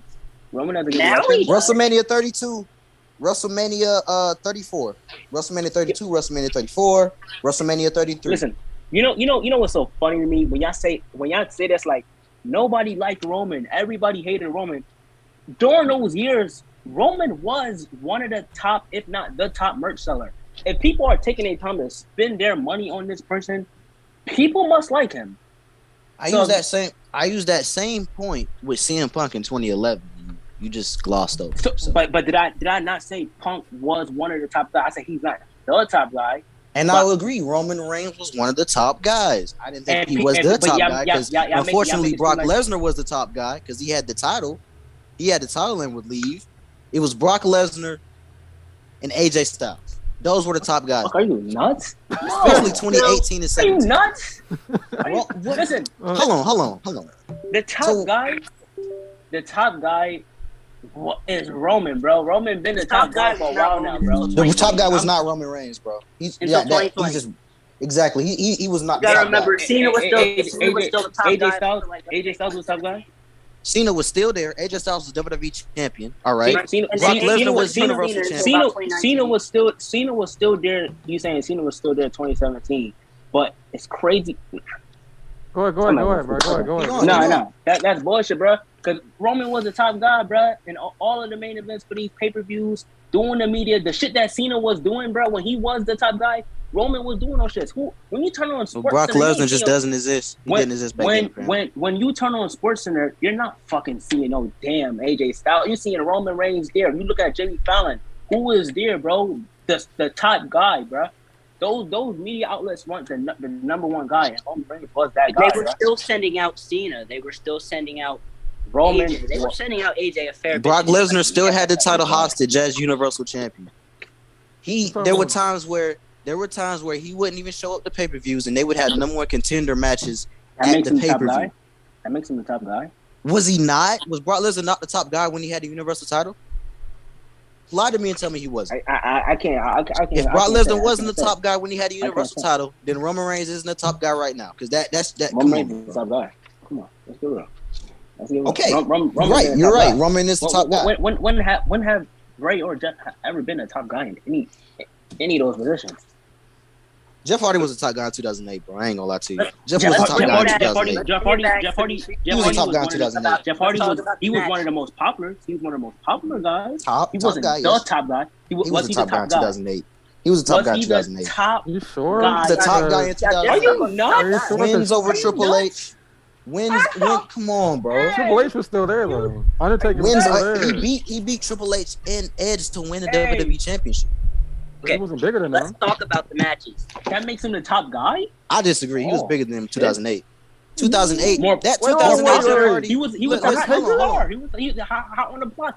You know what I'm saying? 2000. Oh my gosh! This is great. We had a lot for here. Let's This is go. great. Let's do it. Yo, that 2008 Jeff Hardy was like, y'all know how people say 2007, 2006 Lil Wayne, bro? That's how big Jeff Hardy was. He was that guy, big. though? Yeah, bro. All right, done, bro. hold on. Hey, No, I he was can't not do the it. top guy, bro. Let's Listen, talk about the matches. Let's talk about the Let's matches. talk about the match. Go ahead. Now, let's go through his WrestleMania main events. Wait. What's his first WrestleMania main event? Y'all breaking up. 31. I think it was 31, right? Was it 31? 31. The one with Seth Bro. Rollins. What is the consensus with the 31 match? It was pretty good. Pretty good. I'll even agree with that. Yeah. What do you remember coming off that match? Brock and Seth Roman. Rollins. They were beating the shit out of each other. Seth Rollins. All the way through until Seth Rollins. Seth came out. Rollins. Short answer: Seth Rollins. Wait. So you don't Wait, remember what Roman Reigns and Brock Lesnar beating the shit out of each other? What does that got to do with anything, though? Hold on, let me ask him. Roman Reigns and Brock Lesnar in that match beat the dog shit out of each other. They were bleeding and all that shit. You don't remember that? Of course I do, but the moment coming out of that was not Roman's. What made that match was not Roman and Brock. Oh my god! Now, I'm so glad I have him as a tag partner. The next year, WrestleMania 32, Triple H. We can't disregard How was that bro. match? I'm sorry. We can't disregard that shit. Wait. The match itself, y'all said was good. We're not disregarding it, but we're acknowledging. What is the purpose of the whole thing? Like to say that, what are y'all trying to take away? Like, what are y'all trying? I don't get it. We're talking y'all about saying the quality of the matches. So we talking about his wrestling abilities. That's what we talking about here. Wrestling ability for these main events, yes. Are we talking about his wrestling abilities? So we gonna these main events, yes. Okay, we're gonna talk about Jeff Hardy's on too, right? Yeah, we'll get there. We'll get there. All right, now. All right. WrestleMania 32, Triple H. How was the match? The match was okay. It was cool. It was okay. All right. They said it was cool. I can't believe that. It was okay. I can't believe it was not matching the night. It was a match of the night, but it might have been the worst match of the night. Brock versus Dean. Hold on. Brock versus Dean was the worst match of the night. But other than that, that's a close up.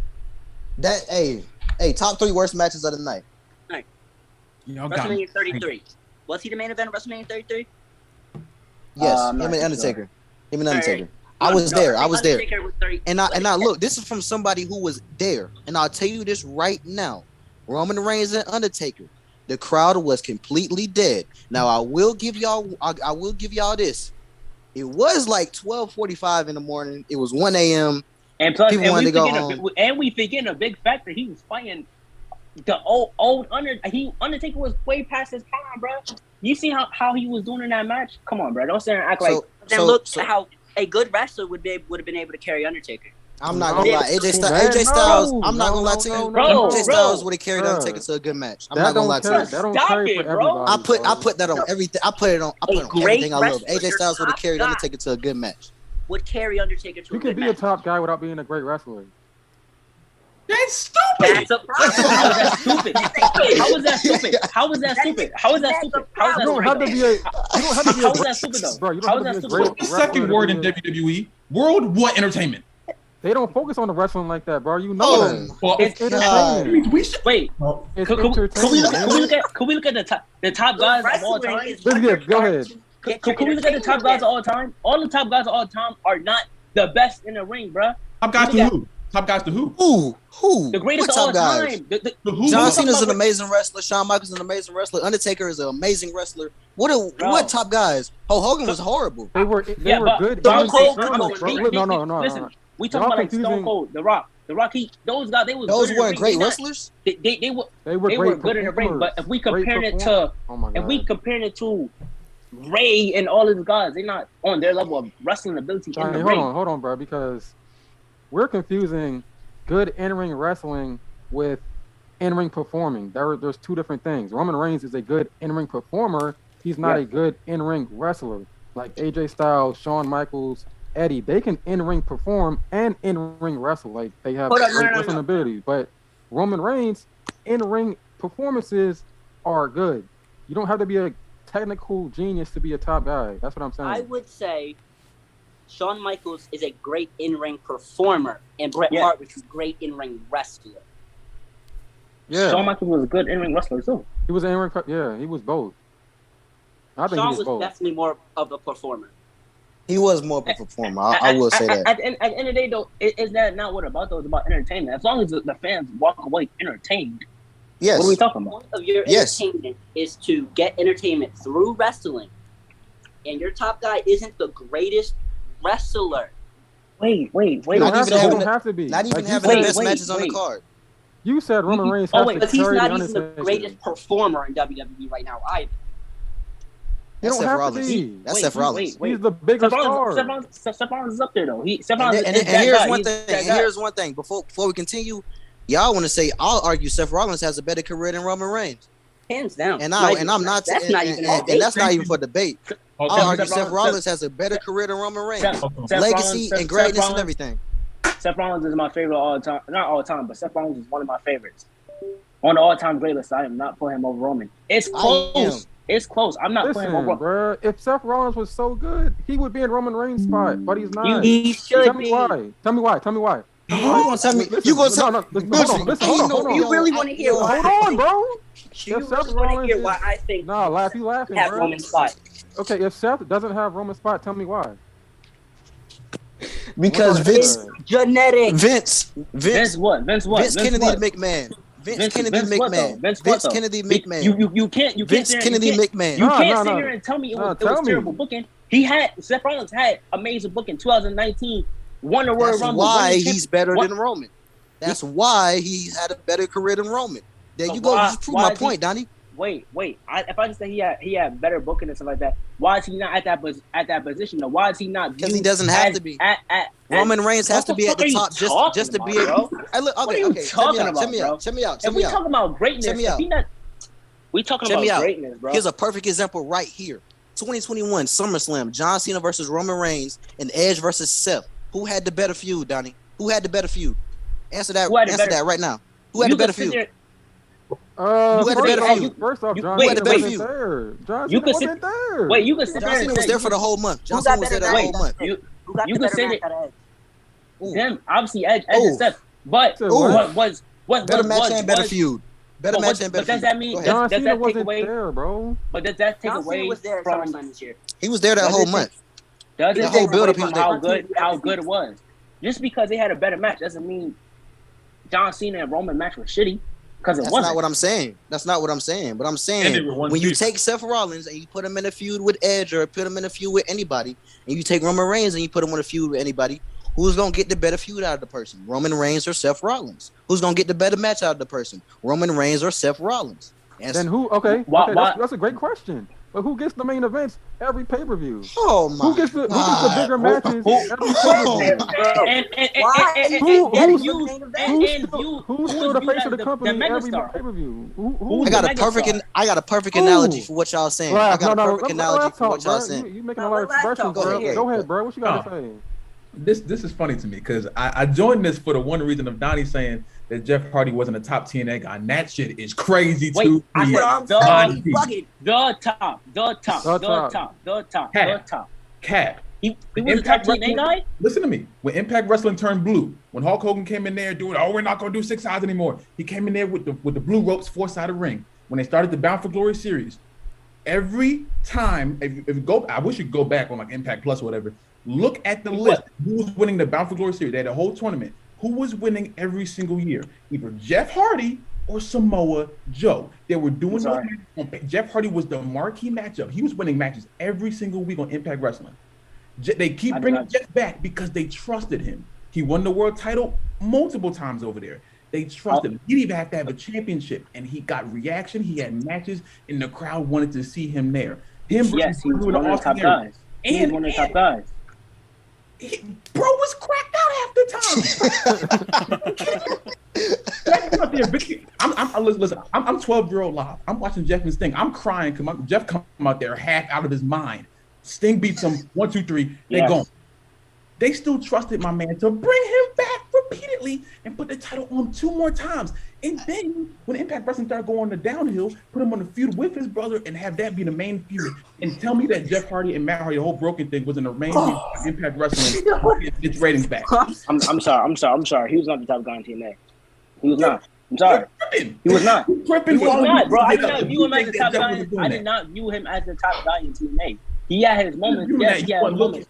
If you didn't view him, what do you mean? I did not view him as the top guy in TNA. I'm sorry, that's just me, bro. He was in main events every single week. Every single week. I'm sorry. The Bound for Glory series back. Jeff wasn't. Listen, when I watched TNA, bro, Jeff Hardy. Listen, and Jeff Hardy was my favorite going into TNA. The reason I started watching TNA is because I heard Jeff Hardy was leaving WWE. He was going to TNA. I started watching it. I'm like, what the? Jeff Hardy, he's good, but these guys are different, bro. I'm seeing AJ Styles. I'm seing Angle. I'm seeing Sting. Those are your fan favorites. Listen, I'm seeing those guys. I'm like, okay, this guy Jeff Hardy, he have the name because he's been to WWE. He was at one of the top stars in WWE. He was good, but I did not view him better or as that top guy over those guys that was there, bro. I'm sorry, that's just me, bro. Right. Y'all might have to me, but that's just me. He had a major feud with each one of those guys. AJ, I think Jeff AJ had like a small feud. I don't think. But Kurt, I know for sure he had a few. Yeah, they had some stuff. They had matches at No Surrender and stuff like that. They had some. And with Sting, obviously the whole Sting thing. The Sting thing went longer than I think it should have. Those three guys that you said, Jeff already got it on with them and had great feuds with them for many different reasons. So if you're watching those guys who you say are the top guys, 9 times out of 10, in one of their biggest feuds, you're watching Jeff alongside them. You can't act like Jeff isn't there. Yeah, I'm not saying. Wait, they're not saying he was one of the top guys, no? Yeah, but you're saying that you had AJ Styles and Kurt and Sting. Yes, I viewed them as the top guys. But what was Sting doing at that time that was better than what Party was doing?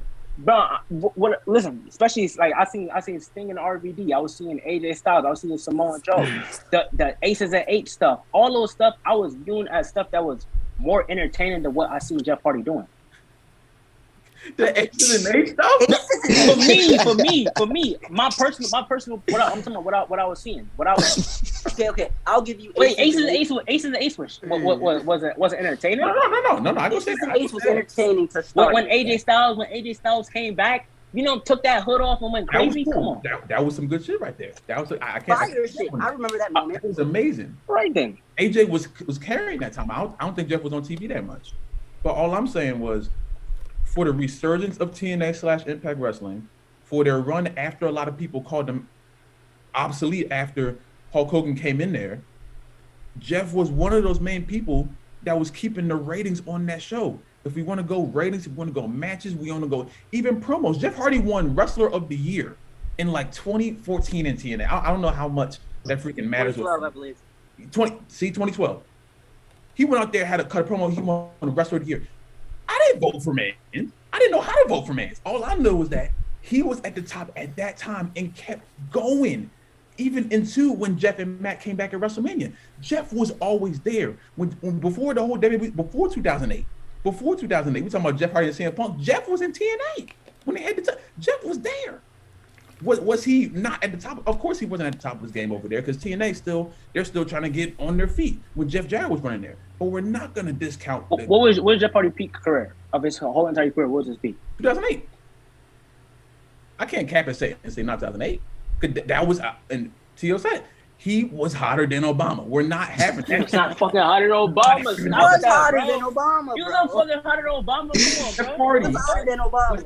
If Jeff Hardy ran against Obama and Mitt Romney, Jeff Hardy would have won. Oh, you fucking capping, bro. Come on, bro. You don't gotta believe me. You don't got to say it. The streets already say it. People aren't gonna walk around.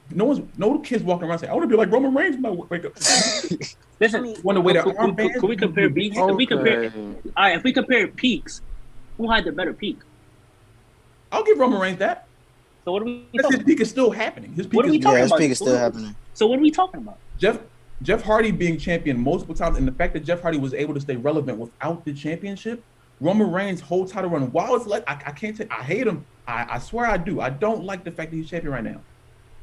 But we're not gonna act like Jeff didn't stay relevant for a longer time. Roman is relevant right now because he has this amazing gimmick. He's the Universal Champion. We can't ignore him. Roman Reigns loses. Roman Reigns goes away. As much as I try, you cannot ignore the man. You can't. I want to so bad. I can't. He's the only good part of SmackDown right now. SmackDown was at its peak in I'll say 2021. 2020 era. During the 2020, I'll give it 2020. I'm not gonna lie. I'll probably say 2021. I won't lie. Yeah, because look, with the Seth and Edge, Roman and Cena, and the people who Bianca and Becky was actually good back then. Yeah. You know what I'm saying? I'd say Sasha, Bailey, that feud. Right up that was the great. draft. Right up to the that draft, made bro. SmackDown really good. That's what I'm saying. When Roman came has back, always as been much there. as I don't like the man, he came back and was putting on great shit as well. Yeah. The Sasha feud ended right as Roman was starting to gear up. Oh, Sasha. So, Sasha and Bailey carried a fair portion of 2020 and made it, in my opinion, the best SmackDown has been in since 2016. And then Roman just took that hype they already had for SmackDown, carried it into 2021, and then, in my opinion, threw that shit off a fucking bridge. But And look, this is my full point, bro. Like, I think, I don't know if y'all don't understand, but we're not trying to say that Roman Reigns will never ever get there. We're just saying that he's not there right now. Oh yeah, he's there. Now. Do I believe he'll get there?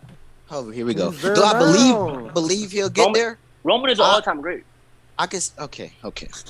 Do I believe he'll get there? What are we talking about? He has a chance to. Yes, but is he there right now? He's not even close, bro. He's Oh there. my god. Okay. My question for all you guys: What are y'all rank Roman on the all-time great list? Is he on your all-time great list? So what are y'all ranking? Roman is on the all-time I'm great not list. even gonna answer the question. I don't know if I could put him. I don't know if I could put him up there. Bro. Roman is I ain't on the gonna lie. all-time great list. What's the numbers Not like? making my top So you 50. telling me you If it's You tell me- hey, I'll tell you this: if it's top 50, then I could put him up there. But when we get into 20 and 10, I don't know if I could put him up there, bro. He's 20. I do not He's think- 20 for sure. If we're talking top Listen. 100, I could get him in there. Anything lower than that, we're talking rough. I ain't supposed to say. He's 20 for sure right now. For me, I got Roman right outside the top 20. Right outside the top 20. You can't sit here and tell me 50 guys who had a greater impact than Roman. Come on, We've bro. been here all day, but I can tell. I ain't gonna cap. I 50? don't. You- There's a lot of Fifty. wrestlers. Donnie, there's a lot of 50? wrestlers. There's a lot of 50? wrestlers. 50? There's a lot of 50? wrestlers.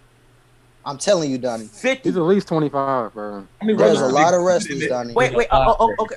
When it comes to 90s, 80s, early 2000s, mid 2000s, there's a lot of wrestlers. Okay. He's passed a lot of people, bro. Where is Jeff Hardy and Rey Mysterio on that list? Ray's making top 20. They gotta- Jeff's making they- top 15. Who? They in my 20. They in my top. Hey, Yeah. yo, whoa. They You might said get- Rey Mysterio top 15? They in my top Oh, 20, no, you bro. I bugging, ain't gonna lie. Wait. They in my top He did not 20. say top. He couldn't have said top 15. He couldn't have said I that. said Come Ray's on, I did top not hear that. 15. I didn't hear that. Nah. Rey Mysterio Is that what? valid? 15 Rey wrestlers Mysterio- of Hold all on, time. hold on, valid, hold on. yes. You saying that the best luchador of all time can't touch the top 15? What are we saying right now? In WWE What are we history? doing? The most popular luchador of all time? Come on, bro. Just because you're Listen, popular don't mean you make the top 5 Listen. all time, bro. Why is he popular? Huh? Roman Why is is popular. Roman is literally Roman is not popular. Roman is bad. You act like Roman is shitty, bro. Roman Yeah, is not that, Donnie. popular, bro. Ray is Donnie. synonymous Bro, y'all with making an it seem like entire Roman style is of shitty, bro. In Donnie's mind, it's either Roman is the greatest or Roman is trash. That's not What what the we're saying, bro. No, That's not what we're but- saying. But the way I say he's not an all-time great, bro, is like how many people would say they did what Roman have done so far throughout his career? It's not that many people who could say. Want to do it? You want to talk about the career? You want to do it? Yo, You want to talk about? I just ran you down. I just ran you down his list, bro. Like, come on, bro. Laugh. Were you in here when we talked about mediocre the title runs and ones? mediocre runs and mediocre main events. A lot of wrestlers Holy done shit. that. A lot of wrestlers have shit. that. Listen, okay. Point is, it's not he- just world titles If he had It's mediocre, not exactly. if he had mediocre title ones, I gotta know what the fuck is Rey Mysterio and Jeff Hardy title one. If that's mediocre, what is their But title this is the one? problem. This is the thing. This is the point, right?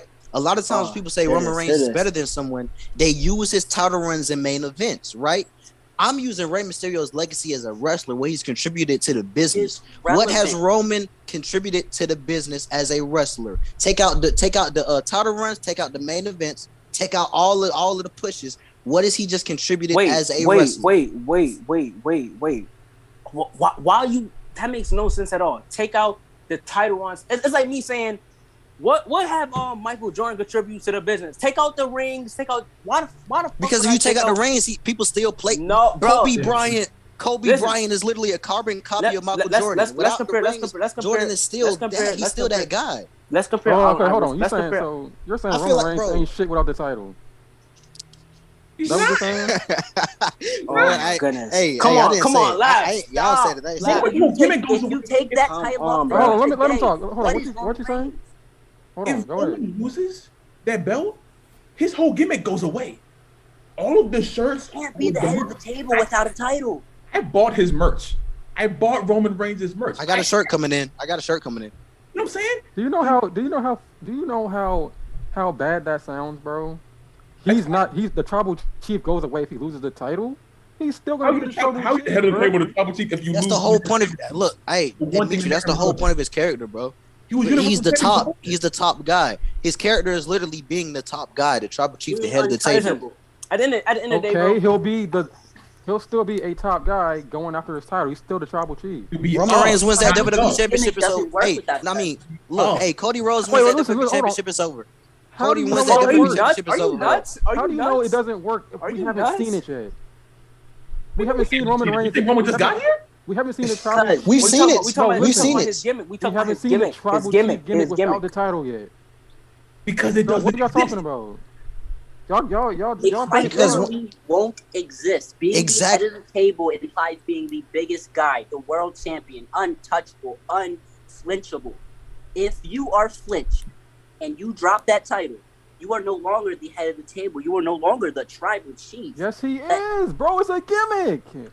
The title don't. When your gimmick relies on you to be the top guy, relies on you to be the head of the table, the holder of all these world championships, that'd be like Kenny Omega calling himself the title collector, and he doesn't even have all the titles. You're not a title collector, bro. But he's still the tribal chief. And he's still going to be the top guy. He's still going to be the top guy. When did the tribal chief stuff start? When did he start calling 2020. When he came back. What did he have when he started calling himself the tribal chief? The title, obviously. Yeah. Well, as soon as he came back, they said tribal chief title. Bam. They put SummerSlam and Payback back to back. The agenda started quick. The agenda started quick. They said tribal chief, Universal Championship. They put them together for a reason. Because if he came back saying the tribal chief, if he came back calling himself the head of the table, everyone's just like, this is the same big dog from last time. He was still a top guy. If you take away the titles, what you will see is that Roman Reigns' character isn't very different than who he was before. We don't know. We got to see. Here's a question. Bro. Hey, here's a question. So if Cody Rhodes beats Roman Reigns for the title, who's gonna be the top guy at that point? Roman Reigns. You can't be just the loser. Cody is going to listen. Cody, if he win the title, he's going to be the. At the moment, he's going to be that. He's going to be that guy. But he's not.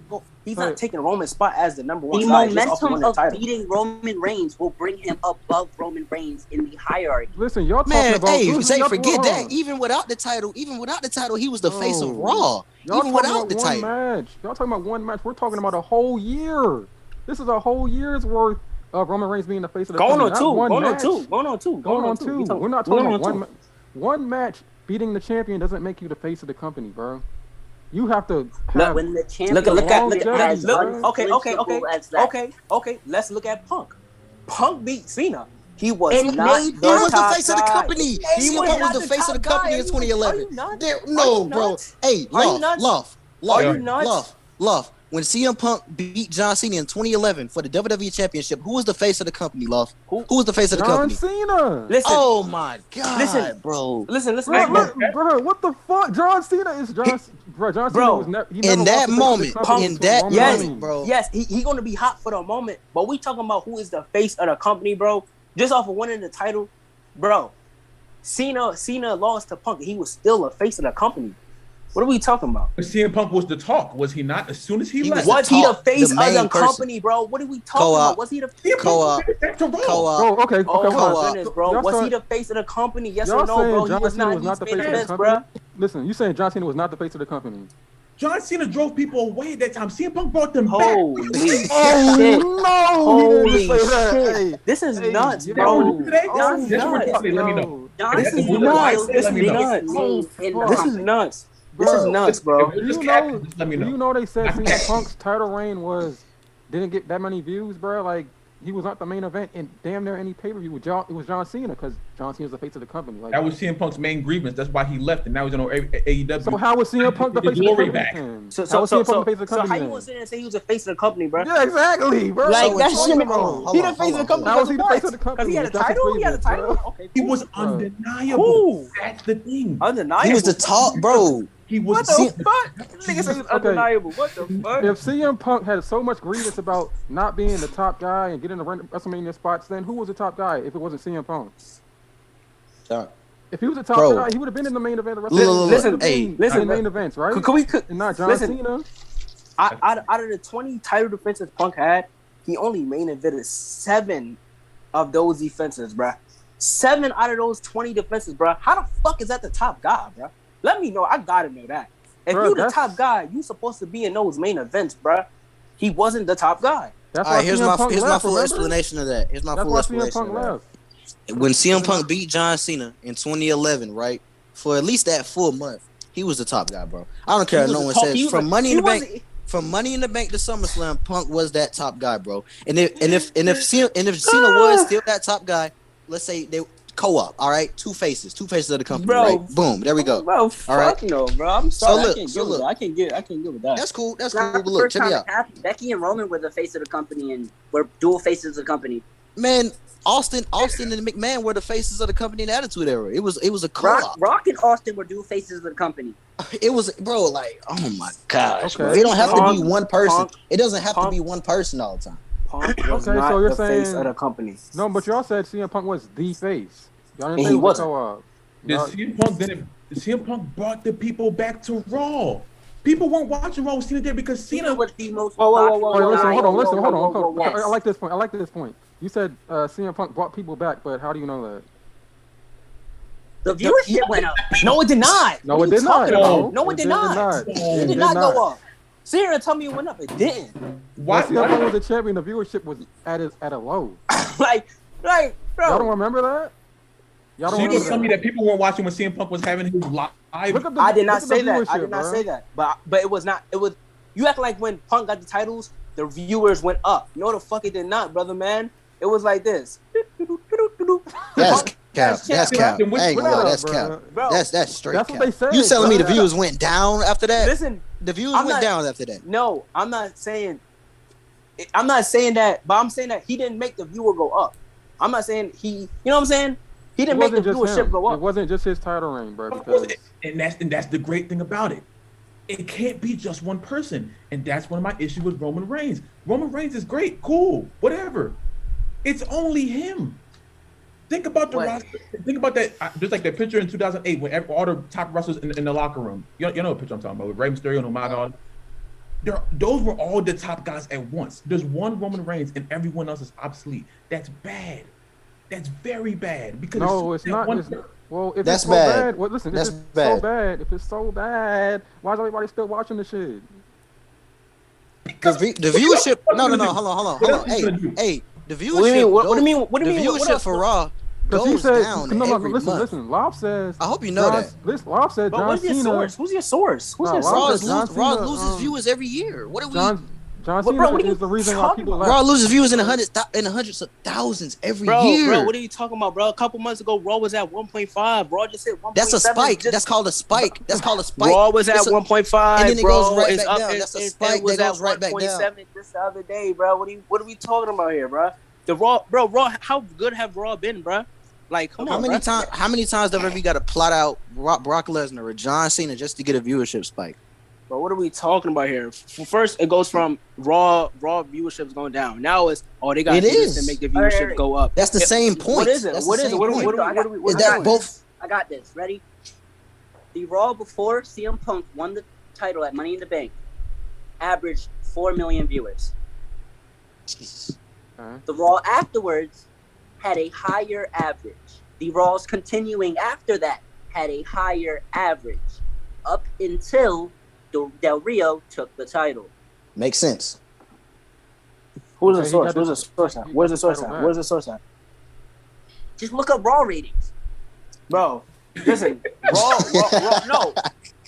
Because you seem as if you was reading off of something. I'm trying to know the source. What's the source, bro? Right here. Listen. Google this exactly.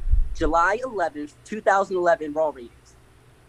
We talking about him as a champ. As a champ. The viewership went up. He just explained that. You just said something about a spike, bro. His whole entire run, was it how many ratings were they getting? From before he became champ, his entire run. Before he became champ, if you gonna compare, you gotta compare before he was champ, when he was champ, and after he was champ. He just said it. He said before he was champ.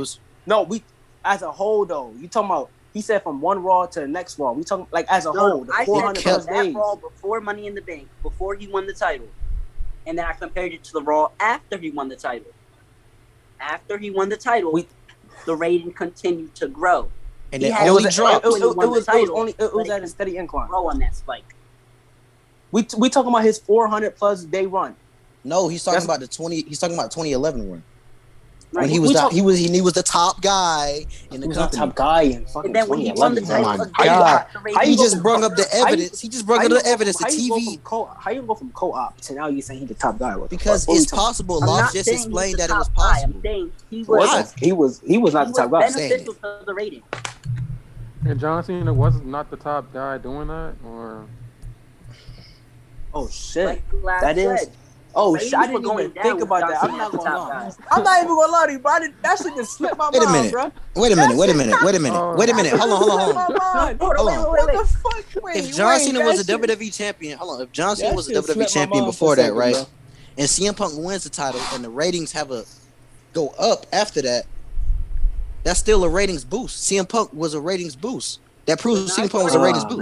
No, that proves that that proves the product. And John Cena was the face of the company. 6 million viewers, and John was the face of the company. From then until 2011, the rating continued to drop to where before Punk won the title, it was 4 million. John Cena as the top guy, in essence, caused a 2 million viewer decrease. Okay, so we're pinpointing the viewership dropping off of one person and not the whole product. So he was the face of the product. So everything else in the he's the face. So everything else in the product was just fine and dandy, but it was John Cena. He was the reason that everything fell apart. Because back then Raw was level. You could have watched. So it's John Cena's fault. Raw was a level point. You had high points at certain times with the CM Punk, the Triple H, and stuff like that. CM Punk was still the catalyst of that. Because even off of his AEW return, CM Punk's whole legacy is built off of that time period. The Summer, the world title run, The Rock coming in and beating him for no damn reason. All of that stuff is built around that time period of CM Punk. John Cena, while he was a top, I freaking love John Cena. I wanted Cena to win after matches in that feud. My thing was, CM Punk was still the undeniable catalyst at that point. Was he the face of the company? That's what we talking about. Was he the face of the company? No, he was. I want to go to Miltry's point. Hey, I want to go to Miltry's point about the whole product as a whole and it not being fully John Cena's fault, right? So now that you made that point, right, you kind of just nullified Donnie's point about Roman Reigns, the time that he was world champion or facing the company, the highest grossing up. So we're gonna say that was only Roman Reigns? If we're using that same logic, right? If we're using that same logic, right? If the show wasn't Jeff Hardy, if for sure wasn't Rey Mysterio, I'm just using the same logic, right? So look, y'all say, Roman Reigns brought more value to the company, brought a viewership to the company, and then we all just heard a example of a top guy. Y'all can hear me? Yeah. I'm listening. And then we all just heard an example of a top guy having a ratings decline while he's champion. You say, okay, well, it wasn't all his fault, the quality of the product, blah, blah, blah. Why can't that same thing be contributed to Roman? Why can't are the ratings going down with him as champion? I don't know. The ratings fall every year, but when he's on the show, like the ratings go up. I will admit the episodes, the ratings go up from the episodes. That's the point for us, ain't it? okay. I mean, I guess if you want to take it, I guess. Take what If you want to take anything you can get, bro. take anything you can get. That's the point for us. Take what you can get. I can admit that. I'm more invested into SmackDown than any other time. When Roman shows up, when Brock shows up, there's other people could be throwing this word draw around, which I hate that, but that's for another day. Roman Reigns is still a huge draw. He is. He's gonna bring people to watch. He's a big draw. The Roman Reigns, the Brock Lesnar's, the whoever. Okay, that's another good point. That's another reason. That's another reason Let's why. talk about how being a draw does not make you. Exactly. No, that's another reason. That's another reason why he's bigger than Jeff Hardy and Rey Mysterio. That's another reason. That contributes to it. That contributes to it, bro. Yeah, it does. Jeff Hardy was that same thing in 2008. Exactly. Jeff Hardy was just as big, or if not bigger, than Roman Reigns back then. And I'm gonna throw some. I can't talk. Throw something else at you. Jeff Hardy, his run to become champion was heavily documented. That was the main part of SmackDown every single week. Will Jeff Hardy do it? And Jeff Hardy kept failing and failing and failing. And still people, for some reason, they're still behind him. I do not believe if Roman Reigns was still in a position where Roman kept failing and failing and failing, that they would stay behind him. Jeff Hardy had everything going for him. He had the personality, he had the crowd, and he had everything going for him. Roman has the look. Roman gets the part. Roman gets the ratings, but people are only invested into Roman Reigns because he's number one. If Roman Reigns immediately falls to the level of, I don't know, freaking Sheamus and Butch and fucking Rich Holland, you're not going to be that invested into him unless you're a super fan of Roman Reigns. And all of that. My question. I got a quick question. Hold on, man. Listen, I got a quick question. Yeah. Was Jeff Hardy a bigger draw than Roman? You said what? Was Jeff Hardy a bigger draw than Roman? At Jeff Hardy's peak, yes. At Jeff Hardy's peak, I don't think so. Yeah, I don't think so. I'll agree with that. I ain't gonna lie. I don't think when so. you're as big as the president, bro, I'm not gonna lie. Oh, bro, Tio, stop saying that. He was not as big as Barack You even Obama, remember bro. who Brock ran against that year? I don't. You know, Donney, I don't think you remember fully that time. I don't think you remember everything that was going on. How old I don't know, bro. How old were you 2008? Donney, how old were you? 2008? Yeah. I think I had to be like 7. I remember that's when I really fell in love with wrestling. Jeff Hardy was huge, bro. Everybody loved Jeff Hardy, but he was not fucking bigger than Obama. What's bigger than Obama? Everybody loved him. You guys joking. All right, so are y'all saying that? I'm talking about everybody now? He said everybody. I didn't say everybody. You said everybody. This can't be real. I'm talking about. Obviously, I'm talking about wrestling fans. Wrestling fans watch, crowd watch. People, people love Jeff Hardy. Bro, you said everybody loved Jeff Hardy. Universal. As in fans, we talking about the fans. I'm talking about the Even fans of pro wrestling. fans Even non-wrestling fans love Jeff Hardy, bro. So y'all about to sit here and tell me that Jeff Hardy was bigger than the president of the United States of America. That's what you're telling me. You can't say that with a serious face. Look, I don't know if I can say this, but I'm gonna say it. I don't know if I can say this, but I can say it. Especially around black people, Jeff Hardy was the man. Yeah. That was the nigga. Okay, that's facts. I mean, that's facts. Yeah. Go in the hood, right? Go in the streets right now. You do it. I want. Yeah. I was thinking about doing this. Get a camera. Get whatever you got. Go around and just start asking people if they know about professional wrestling. Do you know about wrestling? What do you think about Jeff Hardy? Do they remember Jeff Hardy? Bro. What do they act for Jeff Hardy? Listen, I guarantee you, if you walk down the street and ask a person who do you know, Barack Obama or Jeff Hardy, they're going to say fucking Barack Obama, bro. Well, of course. Okay. I feel like someone would say both. You want to tell me that Jeff Hardy I'm sorry, I'm not doing this. Jeff Hardy was not bigger than Barack Obama, bro. I'm sorry, bro. What are we talking about? I don't know. I don't know what you were looking at then. I don't know what you were looking at. I ain't gonna capture you. I can ask my freaking dad right now. He knows who Jeff Hardy is. My dad doesn't even watch wrestling. He don't know who Roman Reigns is. He's not a current. Okay. Roman Reigns was not. That's the thing. That's the thing, bro. When Jeff Hardy was doing his thing in the prime, bro. Roman Reigns is. What? How long he's been in? He ain't been in the WWE as long as Jeff Hardy. Bro, Jeff Hardy exactly. That's our point. That's our point. I put Roman. Wait, how is that? What point does that make? He's just look, because that's my point. That's my point. Jeff has been in there longer. He has more of a. He's had more of a chance. He's had more of an impact because he's had a longer career. Roman Reigns with a shorter career then Jeff Hardy is not there yet. He's That's just not there yet. always true. That's not always People true. outside of wrestling don't know that much about Roman Reigns. They know about Jeff Hardy, and that's just the facts. That's just a fact. That don't make Jeff Hardy all time better than Roman Reigns because people don't know who Roman Reigns is. Okay. Okay. So hold on. So that don't make him better, but just because Roman Reigns has more main events, that makes Roman better. I gave you like 1,500 points, bro. Bro, Roman Reigns is a megastar. He's had main events. He's been. Jeff Hardy was a megastar. He's been in the face. He's been the face of the company. Jeff Hardy's not a damn megastar. Was a megastar. He's been the face of the company.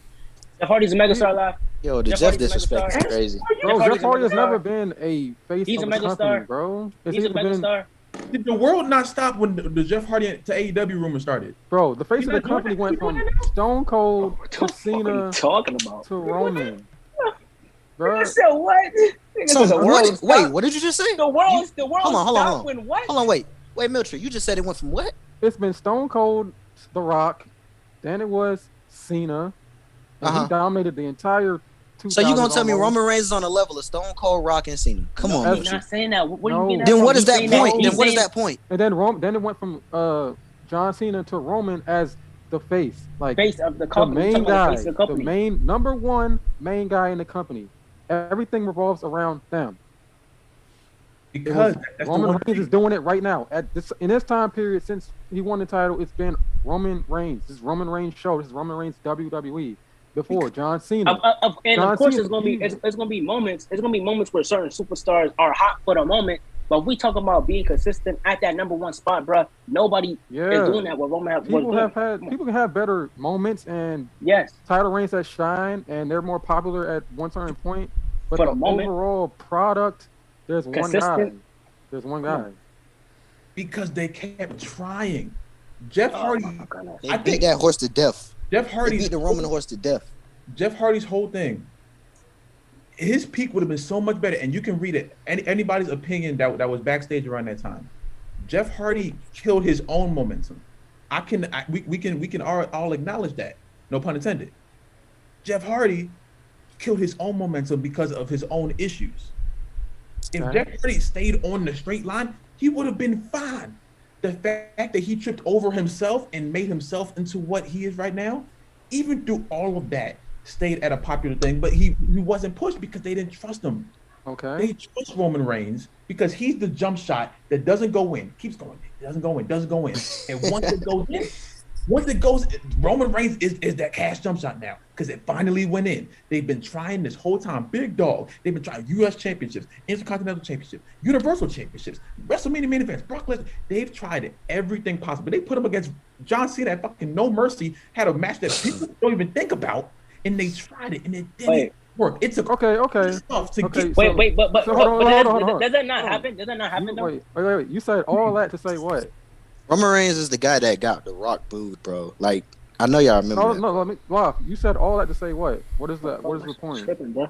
This is Roman Reigns' run is only that because they finally found something that worked after all of this time. Roman didn't come up with this whole tribal chief stuff, and now he's the one. They had to keep trying and trying and trying. I would hope you got him over now.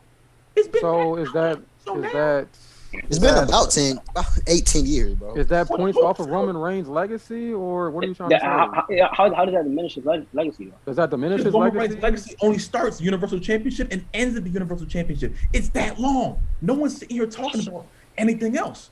No one's talking about his 2018 Universal title reign. People talk about his 2016 WWE title reign, and they say that he got booed the whole time. Who is nobody? Because people talk just because y'all don't do it, that doesn't mean anything, bro. Donnie, Donnie, that's ironic coming from the person that says Jeff Hardy wasn't the top guy in 2008. Donnie. Bro, that's ironic. He was not the top guy. Talking about it, bro. Oh my God. Because Roman Reigns. Bro. Listen. Blah. Did you hate Roman Reigns when he was the big dog? Yeah. Or did you hate his booking? Which one was it? I didn't like Roman Reigns. I only like Roman Reigns when he was in the Shield. Roman Reigns was my favorite out of the Shield for that time period. As soon as the Shield broke up, it became obsolete to me. Roman was just there. And because of what? Because of he can't wrestle. He's not a good in-ring performer. I don't think he's a good. Didn't have a good character. What was it? What was it? His booking. I think he does his character well. I think he's a good performer. Wrestling wise, I think there's a lot of people on the show that out wrestle him, that can out wrestle him. But a lot of people. Same opportunities because Vince McMahon picked him as you are the one. So you hate the booking, not Roman Reigns. The booking to me wasn't that bad during that time. But you just said that his character work was good. All that stuff was good, but you said something about his wrestling. Like, is it the booking? What is it? Are we talking about pre-Universal title reign? No, he just said Roman Reigns' legacy only starts from Universal title to now. But then I'll say back it then starts. you said he had good character. You said you didn't hate Roman Reigns, so yeah, good to me. This is okay. Here's I think this point he's trying to make. This is what I'll say. It starts at the Shield, right? But after the Shield, bro, you can kind of skip almost everything until his tribal chief run. You can kind of skip almost everything. That's what I'm saying. You can't skip something. The majority didn't like it, Mitch. Y'all liked it. But the majority, when he walked in, the crowd said boo. He walked in, the crowd said boo. His promos, not gonna lie. Wait. I don't know who was right those. You can't say it didn't happen though. Like, he wasn't performing at a high level. How about this? He just wasn't. What was the best Roman Reigns promo that you guys remember off of memory that wasn't in this Tribal Chief run right now? I haven't had that many good promos that are memorable, but I mean, he still did them. Yeah, he can't. Like y'all love to bring the only memorable promo that's not Tribal Chief is 5 words long. But what does that mean? Off the legacy of someone else. What does that mean? Wait, this is my yard. Yeah. Like those Jeff Hardy and Rey Mysterio was fucking great on the mic. We're not saying that. Look. Okay, no. He brought up why. What is Roman Reigns' most memorable promo? What is that? If I say it, I know one. What does that mean? If I don't say I don't want. What does that mean? Because look. I'm saying. Okay, what does that mean? What does that mean if I don't know? Does that take away from his legacy? Yeah. Yeah. Go ahead. What does that say? Because I take away from his legacy. The party times on the mic when he got over, when I thought that he did a good job at cutting the promo. So that takes away from his legacy because we can't name a memorable promo. If he wasn't performing at a high level, then bro. Donney just talked about CM Punk's title reign not being good because he was facing what he called lackluster opponents. So that takes away from CM Punk's title reign, right? Okay, then. So Roman Reigns not cutting good promos takes away from his legacy. That takes away him as a wrestler through that time. So what does it do for Rey Mysterio? What does it do for Rey Mysterio doesn't hold on. I don't know if y'all realize this, but Rey Mysterio just didn't need it. He doesn't need it. Oh, Roman Reigns didn't need it. Oh shit. Shit. What? Yes. Roman Reigns does. If the tribal chief character came out not saying anything, bro, come on, bro. How you think it's gonna hit the same? Yes. Do you remember any feuds with Roman that don't involve a title? Braun Strowman, Randy Orton, Daniel Bryan, Braun Strowman and Roman. He said, can you name a robbery without a title? Braun Strowman in 2017. Randy Orton. That's the only one I give you. I ain't gonna lie. Randy Orton, Daniel Bryan, Fastlane. That one. Randy Orton. Why are you making up Randy Orton and Roman shit was not I don't remember the Roman Reigns and Randy Orton feud. I'm not gonna lie to you. They had a match at SummerSlam, bro. I remember the match. I don't remember the feud. I remember the match. I don't remember the feud. And as for the Daniel Bryan and Roman Reigns, feud, that was just spent with them being in tag matches. That was just them in tag matches the whole time. I don't even think that was other than the tag feud. That Fastlane match was because they didn't give Bryan the Rumble win, and they wanted something to be like, oh, here. Roman's better than Bryan. Here's a match. The greatest wrestlers of all time. The greatest wrestlers of all time. I cut wrestling as far as wrestlers go. When I rate them, I go down the middle. I notice different levels. So that I go promo and in ring. John Cena had the promos. John Cena had the in ring. Okay. You can go any wrestler run. Rock had the promos. Rock had the ring. Don't call it the promos. Ring. Roman has the promos from Universal Championship until he loses it whenever the hell he does. Maybe he won't lose it. I will be champion for the rest of my fucking life. I don't know. I like this. Because Stone Cold wasn't always Stone Cold. And The Rock wasn't always The Rock. But what got Stone Cold over? 316 says, I just your ass. And what got Roman Reigns over? The Tribal Chief. Thank you. But look, but look, hold on. Wait, yeah, act like Stone Cold wasn't always Stone Cold. The Rock wasn't always The Rock. Triple H wasn't always The Rock. Undertaker was always Undertaker. So what were they before those gimmicks though? What were they? And John Cena. Let's talk about John Cena too. John Cena too. What about John Cena? What was John Cena before he started rapping? Like really? That motherfucker came out with fucking tights, bro. Getting no reactions and all that. He's on the verge of getting fired. What are we talking about? That was a small part of his career. How short was that run before he figured it out? He didn't spend 5 years in tights. He didn't spend 7 years in tights. But at the end of the day, it's a part of your career. You got to go through those parts in your career to make you bigger, bro. You got to get through those parts, bro. How you unmemorable moments. You guys acting like every wrestler came in at the top. They already made star. No, you got to go through those things in your life, bro. Y'all discredited Roman for that peak, bro. Y'all discredited that shit. They tried though. When Roman got there, they tried. When the Shield got there, the Shield was the main part, and they had Roman as the quiet guy in the back. Believe that. I don't know. I promise you, I was watching it. I was there for the whole thing. So how we discrediting everything else? And I'll tell you this one: when Roman was in the Shield, they almost never had him get pinned or submitted. It was always Dean Ambrose or Seth Rollins. The agenda was there. The agenda was already being pushed, bro. Already being pushed. The agenda was there when Rock walked in there and said, "Hey, Vince, I got a cousin. He's pretty cool. He got long hair. You know, I think you'll like." As soon as you seen those Samoan tattoos, the agenda was in. Okay, so now Roman Reigns only has his spot because he got a family.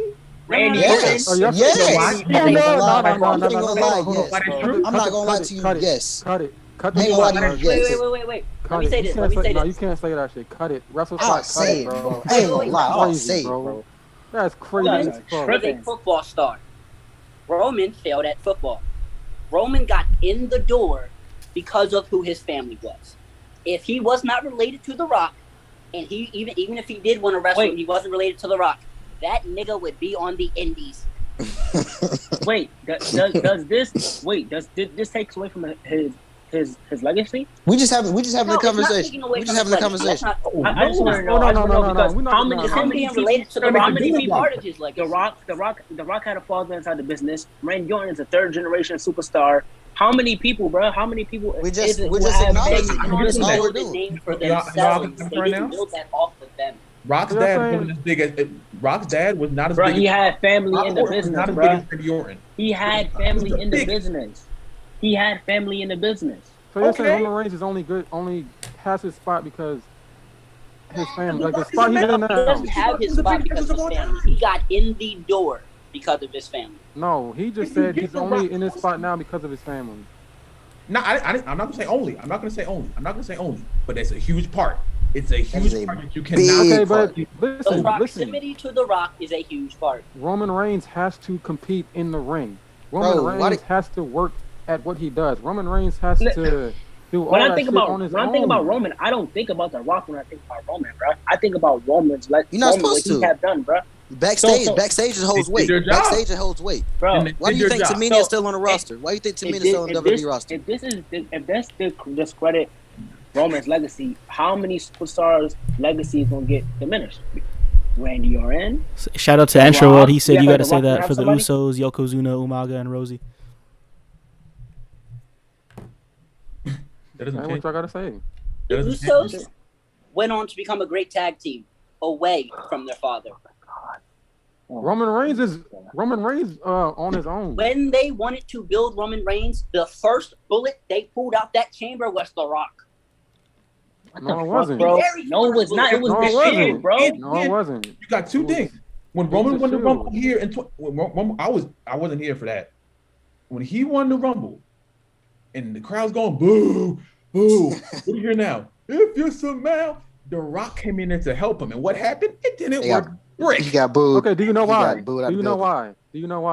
Tell me why. No, you tell me why. Why did he get booed? Because we don't fuck with that nigga. No, because Daniel Bryan and CM Punk. Because he wasn't the guy that people wanted to see. No, because CM Punk and Daniel Bryan didn't win. Y'all was not booing Roman Reigns because he won the Rumble. Y'all booed Roman Reigns because my little CM Punk didn't win. And CM Punk was out of the company for a year. My fan favorite didn't win. So that's why all on Dane. No, Punk right? was in that Rumble. Punk was in that Rumble. No, That's the 2014 or 15 one. 2015. 15. 14. 2014 was the one he was in. He wasn't in 2015. No, 2015 was the one. I think 2015 is the one we're talking about. The one he won. He won 2015, and Big Show and Kane was the last two, and they started booing because they knew Roman Reigns was going to win. And their favorites didn't win. Y'all only booing the man because y'all fan favorites don't win. That don't take nothing away from Roman Reigns. Okay. Y'all just booing Roman Reigns because he won the match. I'm gonna throw some at you then. What do you think was a bigger time, the Yes movement with Daniel Bryan or what Roman Reigns is doing right now? Well, if we talking about the crowd reaction, obviously, Yes movement was big as hell. I'm talking about matches. I'm talking about promos. I'm talking about moments on TV. What moments between the Yes movement and Roman Reigns, what he's doing right now? What was better for TV? Pay-per-views, all that. If we talking about about fan favorites, because Roman Reigns is not a fan favorite. If we talking about for the fans, obviously it's going to be Daniel Bryan, bro. That's a fucking guy people love, bro. You realize we are 75% of that, right? Wasn't the fan favorite seeming like the top guys to you the reason you said Jeff wasn't a top guy in TNA? No. Wait, just because Daniel Bryan was a fan favorite doesn't mean I'm gonna say he was the only top guy, or he was one of the top guys, but he didn't. He wasn't. Was he a Cena? Was he on Cena level? Was he on Orton level? I'll say he was.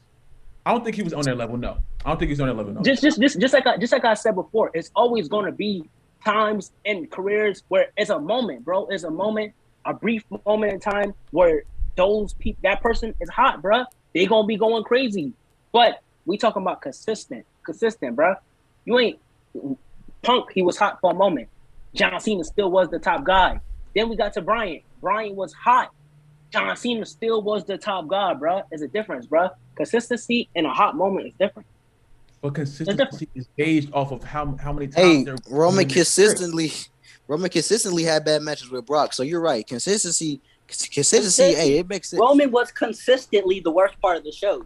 So you're right. Consistency is a part of it. And we got the same thing. Every pay-per-view, the one thing we see, the show ends, Roman Reigns acknowledged me. Show goes to black. Why in the world is that good for the show repeatedly?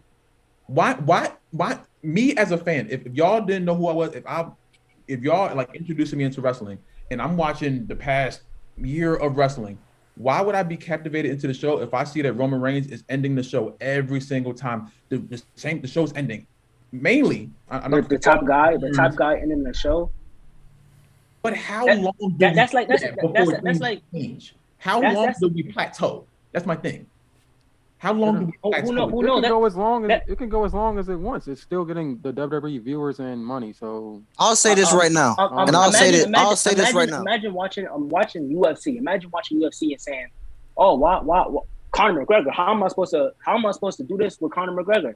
Bro, at the end of the day, that's the top guy, bro. We obviously going to be intrigued. We're going to be intrigued by. You can't compare UFC and WWE. Okay. So you're talking about switching titles every month, then. You don't want to see Roman Reigns and the pay-per-view every month the same way, winning the title. So you want a new champion every month, basically. When did I say that? I didn't say that. And you said you're tired of Roman Reigns always ending the show at a pay-per-view. So what do you want? Yes, but so in my head, and this may be my flawed logic. If it is, that's tough for me. In my head, the whole purpose of a long champion, all this stuff, you can have that. But for the show to consistently end the same way, it makes me, as a wrestling fan since I was 7, not want to watch anymore. Because why am I being captivated into this show? Why am I going on live and trying to act like I'm captivating the show when we already know who's going to win? It is the same way tag wrestling is very weak in WWE. Listen, I want to watch. All the fans are not the same. You're old. You're older. We're older. We know the business. Some people don't. So every fan going into the match is not going to say, "Oh man, I think Roman Reigns is going to win this match because he's Roman Reigns." Everybody don't think like that because everybody don't know the business. So. But if you're a betting man, you bet on Roman Reigns. If all of us are betting right now, I would say a lot of the younger fans would even be like, "Oh, Roman wins everything." They've seen it so much. They could be like, "Oh, Roman's gonna win. It doesn't matter who he's against." And they proved that. Oh and they proved that because the night when Roman Reigns and the Usos beat up RK Bro and the crowd, people in the crowd, that was the first time in a long time that I've seen kids cry in the crowd. That was genuine. Nuts. That was amazing, bro. In years. That was genuine. Kids were crying on Smack. That's crazy. So those are the type of moments that y'all need to bring up when it comes to Roman Reigns' legacy debate. Those are the type of moments that y'all need to be bringing up. Not his terrible WrestleMania main events, not his lackluster title runs. Those type of moments. Those the type of moments. Those type of moments we use when we talk about who performed great as a wrestler, who contributed to the business, brought value to the company.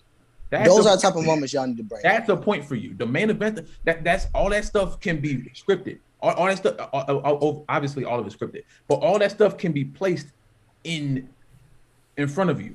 So what I'm saying, accolades doesn't matter. So accolades doesn't matter. Accolades don't matter. Of course it matters.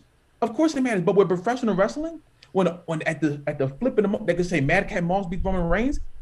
At that quick second, they can just say it and it'll happen. That stuff matters, but to an extent. That's why you can't compare the UFC, because the UFC is based off of who's fighting better. You feel me?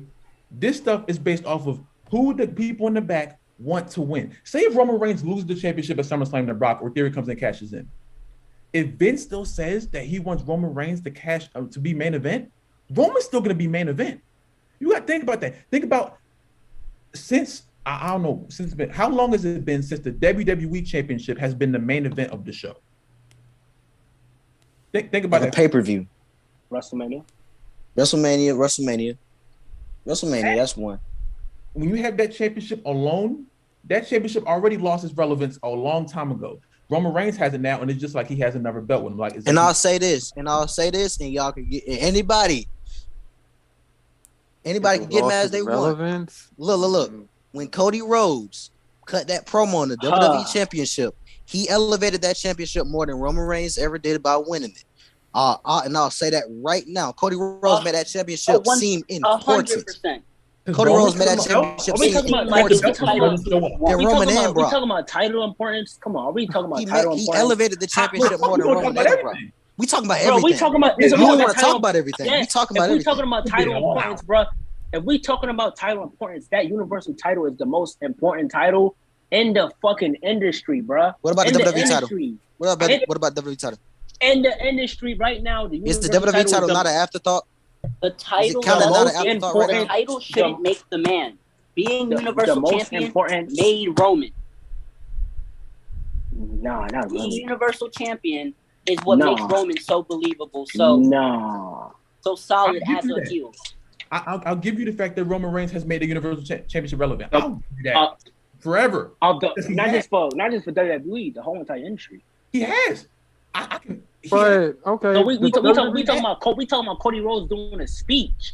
Compare that to Roman. Yes. That was a promo. Not touching what Roman is doing, bro. That's not that touching Cody Rhodes promo. You know why? You know why that's fact? That Cody Rhodes promo made the people feel in the crowd. Roman doesn't make people feel anymore. You gotta understand. Talking about y'all gotta understand foolishness right now. Y'all gotta understand. Before Roman won that title, Brock had the title, and he wasn't even showing up on Raw.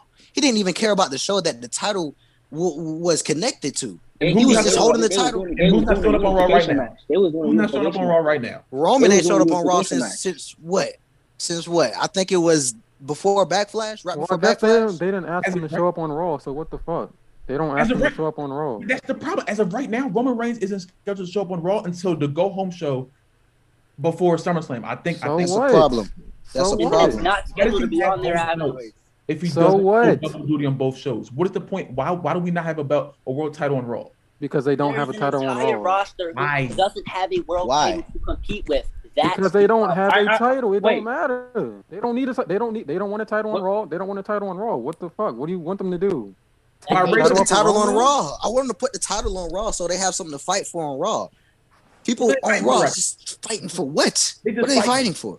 What are they fighting for? No importance. So y'all blaming that on Roman? Like, yes, I'm blaming that on Roman. Roman at this point in his career, Roman has the power to be like, I want to be on Raw. No, he don't. It is Roman Reigns. I ain't gonna lie. Yes, he does. I'm not gonna lie to you. Yes, he does. Promos anymore. if Vince McMahon makes you a special attraction type shit right now, then he don't. If you don't want to show up, you don't want to show up. I mean, and if he shows up on Raw, what y'all want him to do? Tell me. If he shows up on Raw, what do you want him to do? Be there. We're asking for the bare minimum. Hey, we're asking for the bare minimum right now, bro. We're literally asking for the bare minimum. We just want to be there. That's when Roman was on TV. Y'all was complaining that he was on TV. He take a break. A lot of people was hating on Roman. When Roman was here, y'all was hating on Roman. Not you, T.O. and all that. Not y'all, but I'm saying a lot of people was hating on him. But the second Roman decided, I'm going to take... As of right now, I'm caring about who's people in this box. Here's a good point. Y'all want Roman Reigns on Raw, but y'all say, Roman Reigns does the same promo every time on SmackDown. It's the same promo, but y'all want him to go on Raw and do what? The same promo?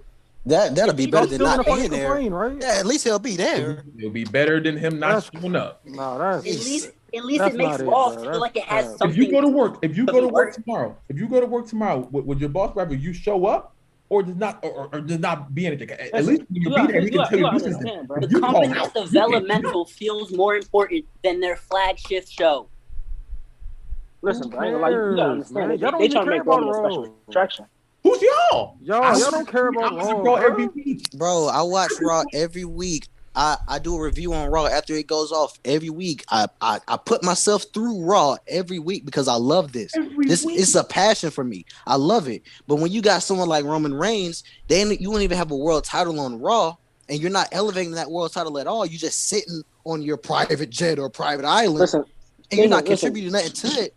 What are we doing? What's the point of this double title reign if it's not elevating the WWE Championship? The point of the double title reign is to elevate Roman Reigns. So everything else. To what? There's nothing else. Used to build a wrestler. Why isn't the wrestler building the titles? Because they don't have to be. Like everything doesn't have to make sense. And he built the title. He built the title. Everything you're talking about doesn't have to make sense, bro. It don't have to make sense. It don't have to go with the story. It don't have to do this or that. It just is what it is. Like, I don't know about y'all, but I like my TV to make sense. I like what I'm watching to make sense. Wrestling to be enjoyable, have a story, make sense of it, and be logical. That's a personal problem. Roman Reigns has people in a box right now. Roman Reigns being as great as he is, whatever. Even though I don't believe Roman is still the most important champion. He has people in this state of delusion, which is mediocrity. But it's good mediocrity. It's a weird thing because not a lot of people can do that. Roman has you set in this level of just mediocrity, and you can't see it. It's like you got blinders on. It's the same thing with Brock Lesnar. All you see is Roman Reigns. You don't see anything on the left and the right. All you see is that. And that could be that you can have that all you want. That's how it's on.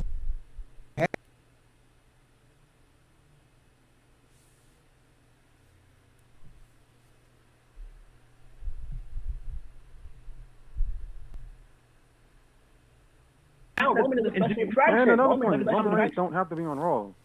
That's just it. You don't have to be on Raw. Why? He's the WWE champion. He's the world champion of the show. That's like me saying I'm the greatest TikToker and not being on TikTok. What are you talking about? If you think be there. Steph Curry defending his. Steph Curry can't say he's the best shooter if he's not shooting the ball. LeBron can't say he's the best basketball player if he's sitting on the bench, sitting there with. Roman Reigns can't say he's the best in the world if he's not in the main event. Has Roman Reigns been on Raw before? Has Roman Reigns defended this title or been on Raw at all? Has he? Has Roman Reigns been on Raw before? Of course he's been there, but I would hope so. Roman Reigns right now. He's been on Raw. Has he defended? How many title defenses has he had since he won the title? Forget that. How many times he wrestled on Raw? Matter, man. You don't have to defend the title because y'all want him to win it. Hey, Law. Hey, I mean, they trying to make Roman a special attraction. I got you. So if it don't matter, right? It don't matter, right? None of this won't matter. You know what I'm saying? People still gonna watch it. Why couldn't they sell out Money in the Bank? Bro, they try to. Why couldn't they sell out the stadium? They try to do 2 back-to-back stadiums. You expect them to sell out 2 back-to-back stadiums? Roman Reigns the top guy. He's the face, right? He's the draw. He's special attraction. Bro, he's supposed to be able to sell out that stadium. If he's as good as y'all say he is, understand he's supposed to be able to sell out that stadium. Understand this. When you're doing a business and you're trying to grow your business, you got to step outside of your comfort zone, bro. Doing 2 back-to-back stadium shows is out of their comfort zone. They used to doing arenas. and then once in a while they do stadiums. They try to push on new. It didn't work. All right, they got to step back. As the fans found out Roman wasn't going to be at Money in the Bank. Because it was very clear he wasn't making that pay-per-view. They switched the arena because they were not selling a damn ticket or as much tickets. They couldn't even halfway sell out the stadium. So because SummerSlam. No, he was scheduled. I think he was scheduled, but after they switched the arenas, he wasn't scheduled anymore. SummerSlam was sold out. SummerSlam 21 wasn't sold out. It was halfway sold out. They closed off half of the stadium. They closed off almost half of the stadium. They did 50,000, bro. What are you talking about? 50,000, bro. No, they did 50,000. They did 50,000. What's the capacity? What's the capacity for the arena? What's the capacity for the arena? Let's talk about SummerSlam 2021. All right. What's the capacity for the arena? I'm pretty sure it's like 62,000. No, I'm not sure. I don't know. I don't think they did 50,000. Allegiant Stadium capacity 65,000. 65,000. How much they did, bro? Let me look it up.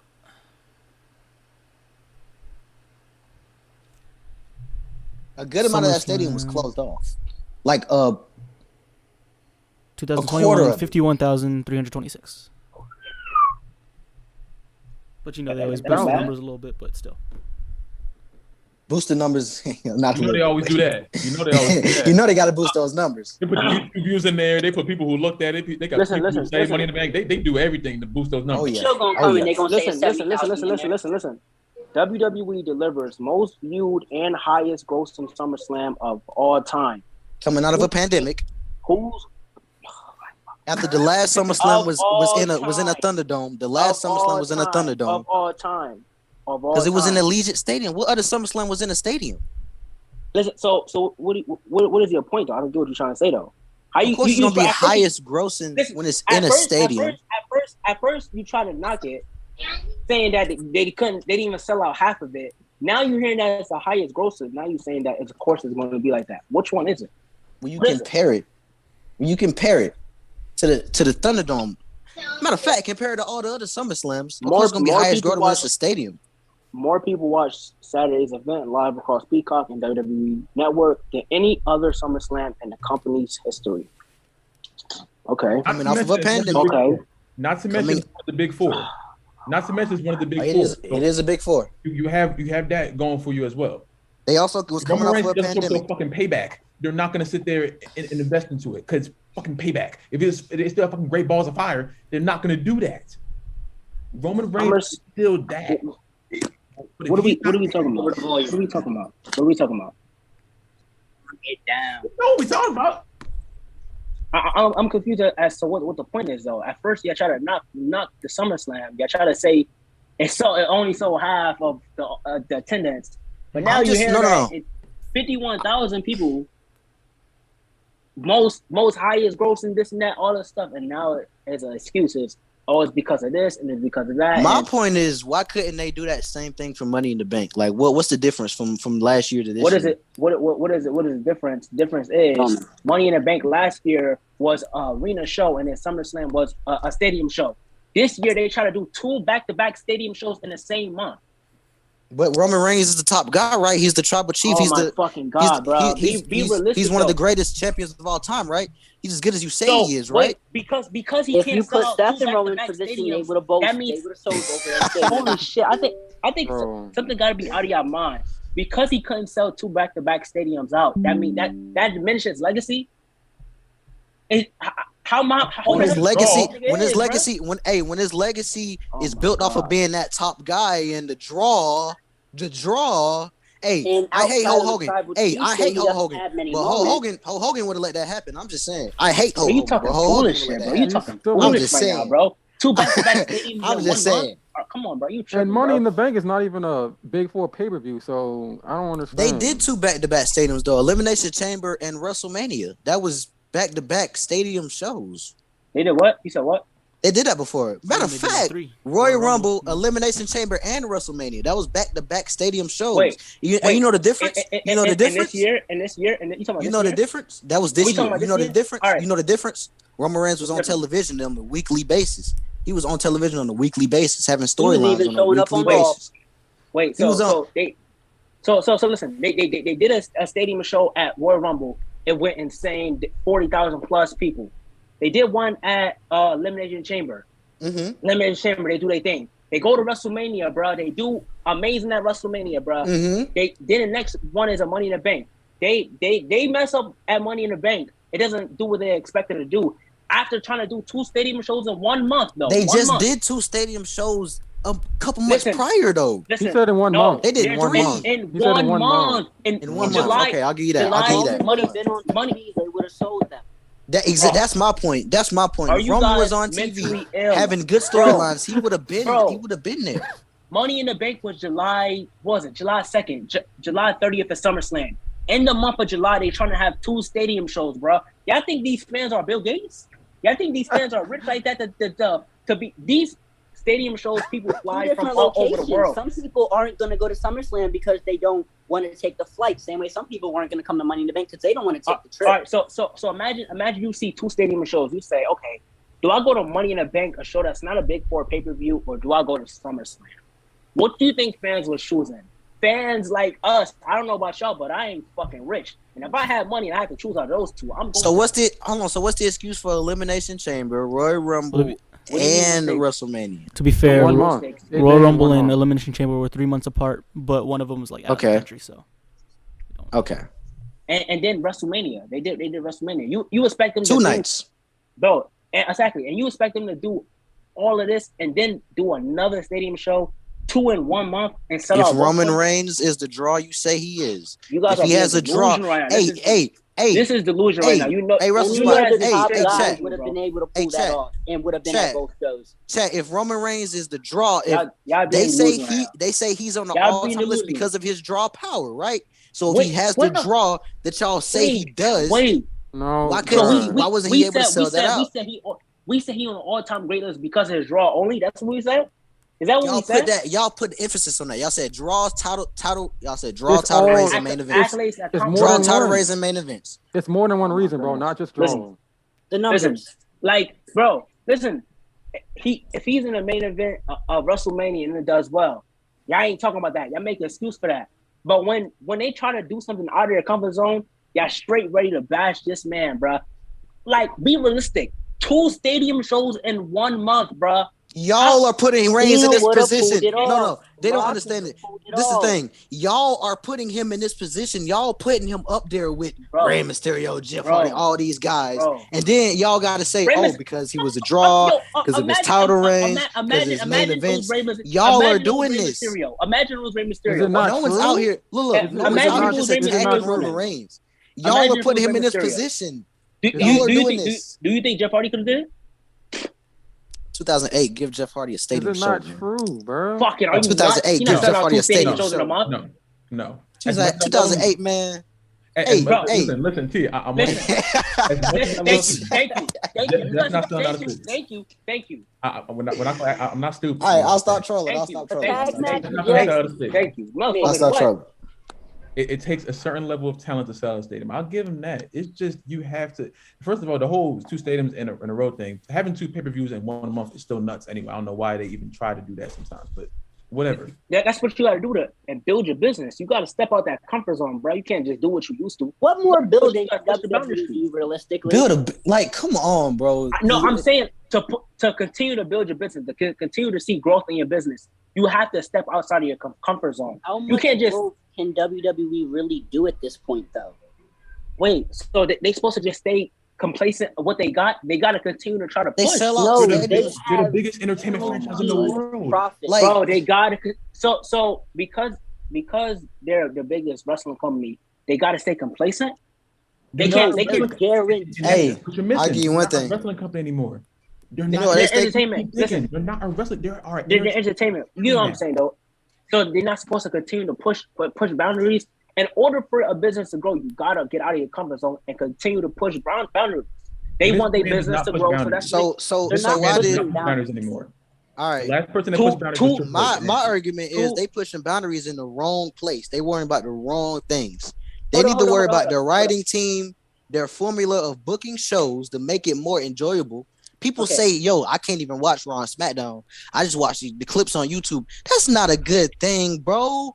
People don't want to watch it because it's not as entertaining. That's not a good thing, bro. Let's take a pause, I feel like because we are so far off track, it's ridiculous, honestly. All right, let's take a pause and reset in a few minutes. Okay, let everybody else get some thoughts out. Hey, let's read some comments. Hey, I'm about to say, let's read some damn comments, bro. 2008 Jeff Hardy won't sell out half of a stadium. Fuck no.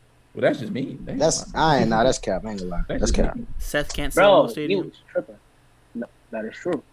Seth can't sell out a stadium. Okay, this is a cool question. This is a different question. I have a question. Who had the better title reign, NXT UK Walter or Roman? I didn't watch this. I didn't see. Yeah, I can't give a judgment on that one. They got YouTube and they got Peacock. Watch. You can go off of that. You can go off of that and say Walter's better. You know why Walter was better? Because he was defending the championship more consistently than Roman is. Next question, please. Thank you. Wait. Because Roman defended the title for a whole year straight. Listen, we read the comments though. Wait. What is this though? What is that though? Because he defended the title. How many times he defended the title? I don't know. Walter? I don't know how many times he defended it. I don't know. Let me know. A lot more than Roman. What is the number? When Walter was UK champion, Walter was there he was the only reason why I even looked at NXT UK. And I didn't even watch it. I'm not gonna act like I'm the biggest NXT UK fan. No, you can go back on YouTube and watch Walter's reign back then. And you can look at Walter's matches. Compare the best Walter match to the best Roman Reigns match you ever saw. Walter is out wrestling him. That's why one of the main reasons why people think Walter is one of the people that can beat Roman if booked in the right position. That's another reason why Walter being IC champion right now is putting more eyes on SmackDown than there's been in a long time, and he's about to bring some real relevance back to the IC championship that it hasn't had since, I don't know, Miz and Dolph were going back and forth with it. So you don't ever think Walter is bringing the belt up. Listen, you don't ever think that Roman Reigns being gone or taking a break puts more emphasis on the people that ain't been shined on? Like you said, Gunther, Bianca Belair, you had the Day. No, because are they being booked better?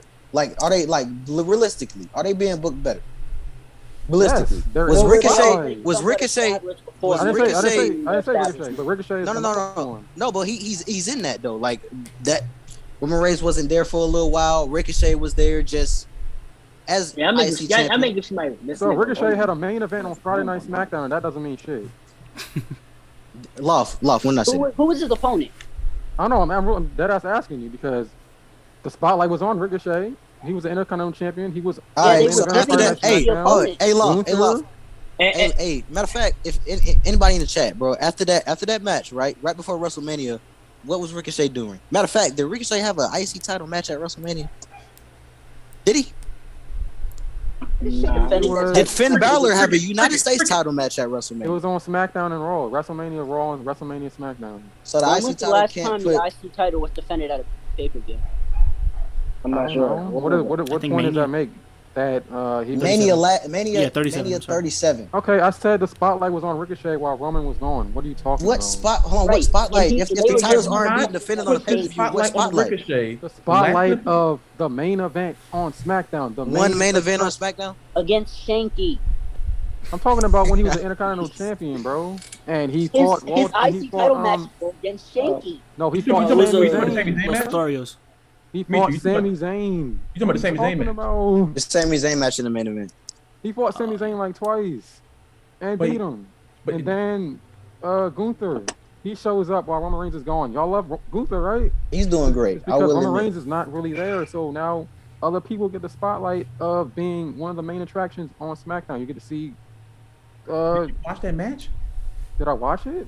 Yeah. Yes. Walter walked Ricochet. Twice. So it wasn't. They didn't put any Ricochet since NXT. They haven't believed in Ricochet when he was doing stuff with Dream and Cole and all that. Okay. You're getting into Ricochet. This is the point we're making. No, you're getting into the details of the match. I'm just talking about the point we're making. Ricochet was there. They're not putting any effort into those guys. Like they're not putting any effort. Like Walter beat Ricochet in a squash match. What effort is that? When there's two wrestlers that can have anyone. Those are two people that can have a match of the year candidate, and you give them 2 minutes, 5 minutes, 8 minutes. What effort is that? How is that elevating them? Making Gunther look like a monster. Imagine monster. All you need to do is acknowledge that NXT exists. But how many people watch NXT and know Walter for being a monster on the main roster? Everybody who knows Walter. Everybody who knows Walter. I'm talking about on the main roster. We talking about the main roster. On the main roster, we talking about the main roster. I'm talking about everybody in the fucking world. How many people watch NXT and NXT UK to know who Walter is? NXT Black and Gold was known when he came to the main roster. I'm talking NXT about Black and Gold was the focus when 2.0 started. General wrestling fans, not us. But he was on NXT UK though. He was on NXT UK a lot though. He was on America's UK, America's NXT a lot too. How many people in the general population watch NXT UK and NXT compared to the main roster? Compared to Raw and SmackDown. If you do a poll right now and go on your page and do a poll, what was the better time for watching wrestling? NXT at its peak or SmackDown and Raw? NXT is going to win. NXT's roster is the best wrestling in the company. It was the best wrestling in America. We talk about watching it. That's a good point. We comparing the ratings. That's a good point, but that doesn't tell me everybody who's watched NXT and NXT UK versus Raw and SmackDown for a period of time. Like, some people don't even know who Walter is before the main roster. There was enough people who watched it and knew who he was that he was known coming to the main roster. You know how many people got mad when they changed his name? Okay, that was a big thing. You remember that? I remember that was a big thing. I remember that. Very relevant, fans, bro. What about the casual wrestling fans that don't watch the shit like that, bro? They're not gonna know who Gunther is unless he's on the TV beating the fuck out of somebody. Why are we catering to the casual wrestling fans that only look at wrestling one dimensional when because all of they us are look at wrestling fans, bro? That's why there's no casual here. Listen, not the channel turners. That's why Gunther beat the fuck out of Ricochet, because they're trying to push Gunther as a monster, not because of what he did in NXT or NXT UK. They're showing him off. So then why didn't the casual fans check in, bro? The diehard wrestling fans already know who he is, bro. They're not catering to the diehard wrestling fans. That's why people are upset. They're putting these guys on a pedestal, so they say, "Oh yeah, look at him, look at him, look at him." The casual fans come in. The regular fans are gonna watch regardless. Y'all are gonna watch Raw and SmackDown regardless of what. We're not upset because they're putting Walter or Gunther on that pedestal. I want Walter.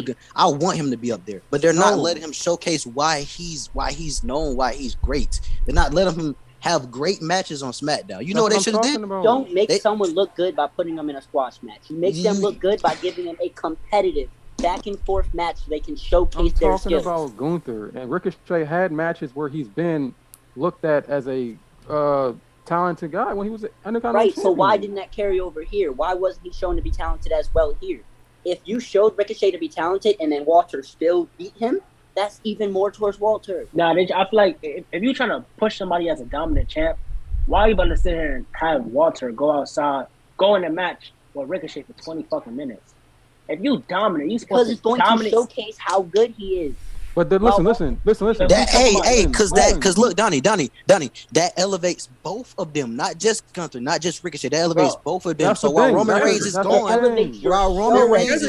and look, a big problem, a big reason why people are so mad that Roman Reigns isn't on the show, because without Roman Reigns, the shows suck. They suck. You know what will make them better? You know what will make them better? Have people wrestle matches. Have people wrestle good matches. You remember when Riddle was on SmackDown just carrying SmackDown for a month straight? That was good SmackDown television. That elevated Riddle. They need to do that with everyone. They need to try at least do that with everyone. That's the thing. You can't do it with everybody. Everybody don't get that chance, bro. You can't let people have a great match at least. Hey, SmackDown last week, and somebody said it. You can't make everybody happy. I think it was JD from NY206. If y'all watch him, let me know in the comments. Bro. Oh my god, bro. And he said it. He said it. He spoke facts when he said this. He said SmackDown last week had 15 minutes of wrestling. That is absolutely ridiculous. Every match was about 2 minutes or 5 minutes long. What is that showcasing? How is that elevating anyone while Roman Reigns is gone? Matter of fact, he was there that night. He was there that night. He said not everyone needs to have a good match to look good. No, everybody does not. No. I said everybody does not have. Everybody doesn't have the chance to be looked good in a match, bro. Sometimes the match goes one way for this guy. They're doing it for Gunther. They're not doing it for Ricochet. So Ricochet is going to get squashed. They don't give a fuck about Ricochet right now because they want Gunther to look good. the two people in the match are not always going to have a fair fight, a fair 50-50 back and forth. So where does Ricochet go after that? Like, it doesn't need to be 50-50. No, where does Ricochet go after that? It's never always 50-50. When in the WWE has it always been 50-50 in a match? Barely every time, ever. every week. Barely ever. So what are y'all complaining about? Especially on it's TV. Not going to be the same. Because think about it.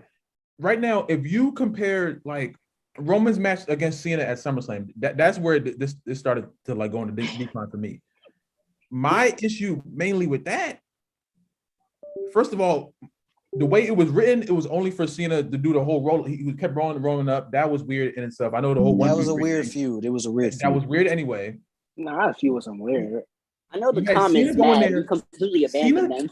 John Cena did everything in his fucking jean shorts to beat Roman Reigns. Everything. A through the table, A off the top. He couldn't. One spear knocks down John Cena. Are you crazy now? Okay, so Dominant. you're talking about look, beating Cena, but that's not Roman Reigns' but fault. This is why that's a good. But look, Luff, I'll tell you this. That's why that's a good thing because look, that elevates. Look, hold on, check me out. That's why that's a good thing, right? Because that elevates Roman Reigns because John Cena's gonna leave. So why would you elevate John Cena if he's leaving, right? That's a good thing. They had John Cena beat Roman Reigns. That's a good thing.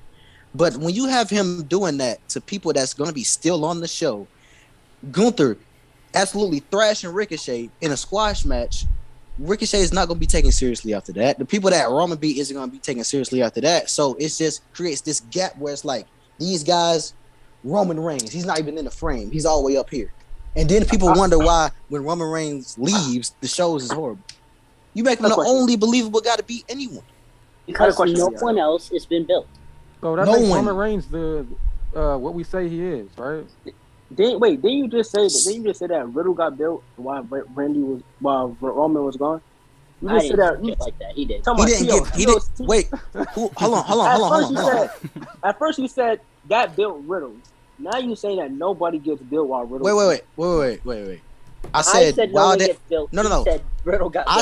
I said while they were fighting Roman. After Roman beat those guys, that was it. That was the end of their elevation or push. Riddle, before he got the Roman, was being built up as a main event star, a main event guy. And he still is. He lost to Omos 2 weeks later. Are we kidding? Are you doing that? Come on. So he's not. Right now he's not feuding with Seth Rollins, one of the top guys in the company. He didn't win the battle royal to get into the Money in the Bank. He wasn't in the Money in the Bank. How did that work out for him? He took a clean 5 minute. Was it 5 minutes? I think it was like 4. I blinked and the match was over. He took a clean like 4 or 5 minute loss to Omos. Right after that. So he lost to Omos. So he lost to Omos, and that means he's not being pushed anymore. So I mean, he's not being Omos. Omos beat Bobby Lashley. What do you mean? He's credible. Holy shit! So you're saying Omos is incredible as Riddle now? Jesus Christ! Who said that? Who said he's more credible than Riddle? Tag team partner. Riddle also beat Bobby. I didn't say he's more credible. I said Omos is credible. He's been in matches. He's been at WrestleMania. So a loss to Johnny Knoxville. A loss to Omos. So is Johnny Knoxville. Johnny Knoxville be saying the same. He's credible too, right? I'm talking about Omos beating up Bobby Lashley and Omos in a feud with Bobby Lashley. Omos having a match with Bobby Lashley. They made him already credible. So you're not losing to a jobber. Is Omos a jobber? And he beat AJ Styles too. Hold on, bro. Is Omos a jobber? No, it's not a jobber. So why what are you talking about? So how is Riddle? He's just tall. Bro, so that makes him a jobber. So is he a jobber? No, he's not a. You can't job his big ass. Okay, then. Can't even take a bump. Thank you. So he can't take 3 reps. So a loss. So Riddle losing to Omos don't mean nothing. Superstar. How's that make sense? Riddle losing to a guy that can't take a bump. It's crazy. Does not mean he should beat Riddle. Bro, I wonder how mad the internet would be if Seth Rollins took a loss to Omos. That means that Riddle losing doesn't do anything for doesn't hurt Riddle at all. How would the internet react if Seth Rollins lost to Omos clean in like 5 minutes? That's Seth Rollins, bro. He's already a fucking legend. You comparing Seth Rollins to Riddle, bro. Riddle can go though. Riddle has proven that he can go on multiple occasions. Okay, Omos hasn't. No. Wait. My shit froze. My shit froze. What I say? Y'all bugging the fuck out, bro. What I missed? Who can go? Just because Omos is not good in the ring and he can't wrestle doesn't mean they don't book him to be a monster. Oh my god! Wait, they don't book him to be a monster. I'm gonna break something, dog. Wait. So they're not booking Omos to be a monster. That makes literally zero sense, bro. Look how they're presenting him. Who said they're not booking him to be a monster? That's what I'm saying. So why would Riddle losing to him hurt Riddle? Yo, what are y'all standards for like? What are y'all standards for like a good wrestler? Like, what are y'all standards for someone who's like? You don't have to be a good wrestler to. Oh my god. We talking about how does Hey, that's like saying rapper of the year don't got to be a good rapper. What are we saying? What are we saying? Bro, we talking about. I can't do this, bro. Theo, if you not, bro, everybody in the fucking rap game can't be the best rapper, but they're still good rappers. Okay, that's my point. Almost isn't a good wrestler at all. Wait, so you don't get in the rap game without being somewhat good. He's somewhat good because he's there. They let a few through the track. He was a tag team champion. There's a few rappers that are ass. There's a few rappers that are in there that should not be rapping. That's for a different talk. That's for a different day. I'll give you that one, yeah. But you don't gotta be the. Listen, you don't rap in there. He no purpose ass. They let him in there. You know. Just look at it at a booking standpoint, bro. Forget he can't wrestle shit. Just look at the booking. He's a monster. How does that he can't wrestle stuff? That affects us because that's not a good match for us to watch. That's not good television. It's not entertaining. There's no. That's not entertaining, and that's one of the reasons why they couldn't sell out Money in the Bank. Okay, right now, you're talking foolishness. Okay. So hold on. You said it's not entertaining to you. But is it entertaining to everybody else? So you gonna sit there and tell me that you're entertained out your mind watching the Omos match? Lie to me, Milton. What do you mean? Lie to me. Bro. I'm asking you. I'm not entertained by it. You know what? Exactly. Exactly. Fuck out of here. Fuck out of here, bro. Yo, you laughing? You know. No. Look, you did a good job. You played a good part. I feel you. You don't have to be entertained. You don't have to be entertained by Omos to understand the booking, though. I understand the booking. The problem is the booking, though. We don't have to understand the booking for it to happen, bro. Riddle losing to Omos doesn't make Riddle no less, bro. He's still. It does send the message, though, that you view Omos above the guy you just had. Nah, not really. A clean victory. Not really. Not necessarily. In less than 10 minutes. Not even a competitive victory against a guy that just took Roman. For a guy who just took Roman to his limit, exactly. For a guy who just took Roman to his limit on SmackDown, you have him get squashed by some 7-foot guy who y'all know can't beat Roman. So y'all think Omos can beat Roman? So he's 7 foot tall and Riddle's not. Mitry, do you believe that Omos can beat Roman? No. So where's the logic in having Omos beat Riddle in 5 minutes? There is no logic. That's that type of writing I'm talking about that has WWE suffered. That's one of the reasons they couldn't sell out Money in the Bank. I mean, logical storylines are a part of wrestling. That's why AEW is doing so great right now. Even though the Forbidden Door build was not as good. Not doing great, bro. Hold on. They're not doing great. AEW's not doing great. They're doing okay. AEW's not doing great. They just sold out their arena for Forbidden Door. They just sold out their arena for Forbidden Door. Their overall product is not great. It's okay. It's just as bad as WWE. Look how many people are injured on that roster. Look how many people they're left with, and they still put out a great show. Entertaining is preference. Y'all are using preference as your main points. That's preference. Fine. The storytelling is better. The writing is better. The storytelling? What story? Yes. By a very large margin. Hey, I ain't gonna lie to you, and I've said this before. If you think that WWE has better storytelling than AEW right now, I do. You just don't watch AEW. Cody, there's no way you watch Cody AEW. And Seth, Cody and Edge. You gotta give me a minute, bro. You talking malarkey, bro. Y'all talking about CM Punk and MJF? Good story. CM Punk and Hangman Page. Who else? Hangman and the Bucks. Wardlow against MJF. Oh my gosh, Wardlow and MJF. MJF as a whole, like, come on, bro. I mean, right now at this time, I don't. The Christian story going on right now. Christian story going on. Like, come on, bro. If you gonna sit here and tell me, look, Law, they trying to sit here and tell me that WWE has better storytelling than AEW right now. You just don't watch AEW, bro. That there's no way. All of the storylines, all of the people that AEW of stories in WWE. Oh, a big lack. Most of the time, because matches end in 3-4 minutes through the roll-ups, so you can't tell no story. What we talking about? I have to step away real quick. What we talking about? Shit, we got theory going on. They're saying that WWE stories. I heard some bullshit about some AEW being better than what? Storytelling. Okay. Hey, Donney, we know how Donney feel about AEW. We know how Donney feel about AEW. What are we talking about? WWE in total all year. What are we talking about? This year? Oh, yes, WWE then. I ain't gonna cap. Nah. I'm not giving AEW list stories from both sides.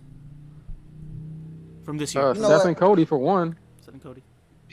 That boy Teal off something right now. AEW is carried off of the wrestling, which I think most wrestling companies should do. But RK Bro and the Usos.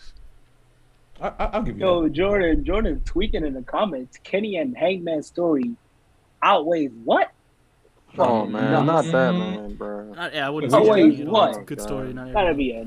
That's a story. That's a long-term story too. It's a good story. The long-term storytelling that plays a big part. That's what WWE refused to do. Bianca Belair and Bianca. That's not long. Mitry, that's not long-term storytelling. That's not long-term. That's not long-term storytelling. And I'll tell y'all this right now. Becky and Bianca at WrestleMania from SummerSlam. No, bro. That you know the reason that happened? Because Fox wanted Ronda on SmackDown. I guarantee you now. Was the story good? Was the story good? Was the story good? There was no story. But we talking about Becky and Bianca? What story? It was a Wait, no. I'm talking about from SummerSlam to WrestleMania. What story was there? Bianca for Bianca. That's like for Bianca. Are you nuts? That's like saying Roman Reigns. You're kind of tripping right now. Becky and Bianca had a solid 6-month story.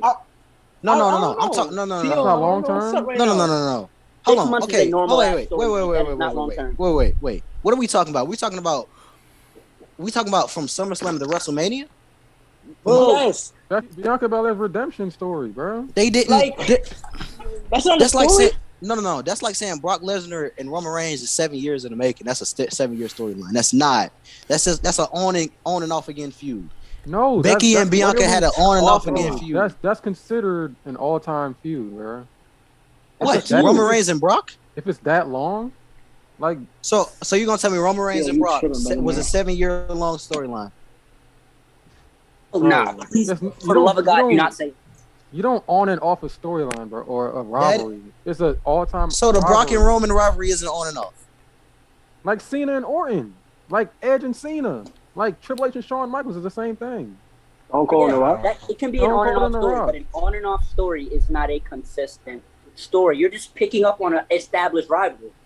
It's an all-time rivalry. That's what it is. Bro, right. I'll give you that, but if Randy Orton and John Cena had a match right now, does that mean they're still in a storyline? Right, no, that would mean that would mean the John Cena and Randy story is still going, which is not. Bro, they had a story between Bianca and Becky. That was a story, bro. I gotta disagree with that. For a good while, Bianca and Becky wasn't even like in the same like. Okay, so they wasn't even interacting with each other for like months. Then what was it? I'm gonna say what was that? They picked back up on it. What was it though? They picked back. That was on and off again. That's an example of on and off again. They picked back up on it. I would because that was a straight through story of Becky not being able to beat Bianca, so she ran from Bianca. Yeah, thank you. That is a story, bro. So is that not a story, or I feel like on that one I feel like y'all right. I have what they're saying is that it was a long-term story because it's not 6 months. No, I'm not saying it's long-term story. It was still a story though. It was still a story. Yeah, of course. I feel like they didn't. I don't know. I don't know if they made it seem that way. I feel like that would be the fans writing the story for them. But for Bianca and Becky, that rivalry was cut off. No, and then when it was time, after the Elimination Chamber, it was time for that rivalry again. I feel like a lot of WWE Becky never stories beat are Bianca kind of clean. like, oh, these are the fans' interpretation of the story is what the story is going to be with WWE. Comparison where AEW will sometimes just lay the story out to you. Nah, either a bad storytelling way? No, but one is definitely more entertaining, has more longevity to it. I'll agree to disagree on Cody and Seth was a story. Yeah, but again, that was a short story. But it's still a story, bro. Do y'all think Roman and Seth's story was a continuation or just picking back up on an old rivalry?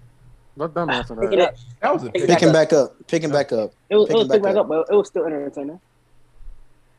There's nothing wrong with picking back up on rivalries, but you aren't introducing many stories. You have, they picked back up on Brock and Roman. They picked back up on Roman and Seth. They did the unification story, which I would say was a story. What has Roman done since?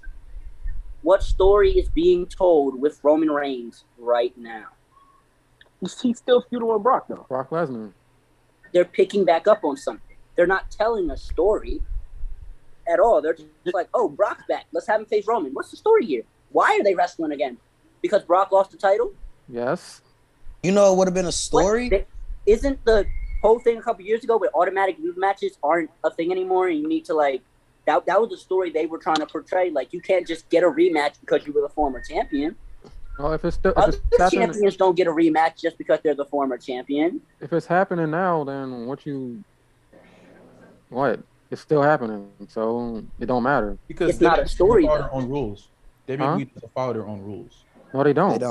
They don't. They haven't followed their own rules since 2018 maybe. They don't even follow their own rules with the Royal Rumble. So why y'all expect them to follow their rules now? I don't. That's why I'm not saying nothing. I'm just listening. Oh, okay.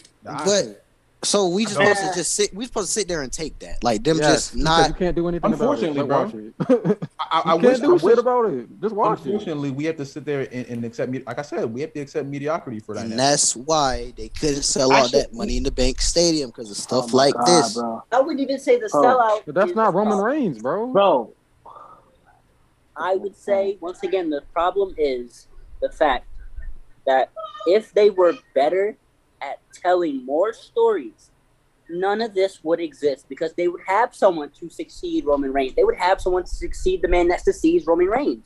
Yeah.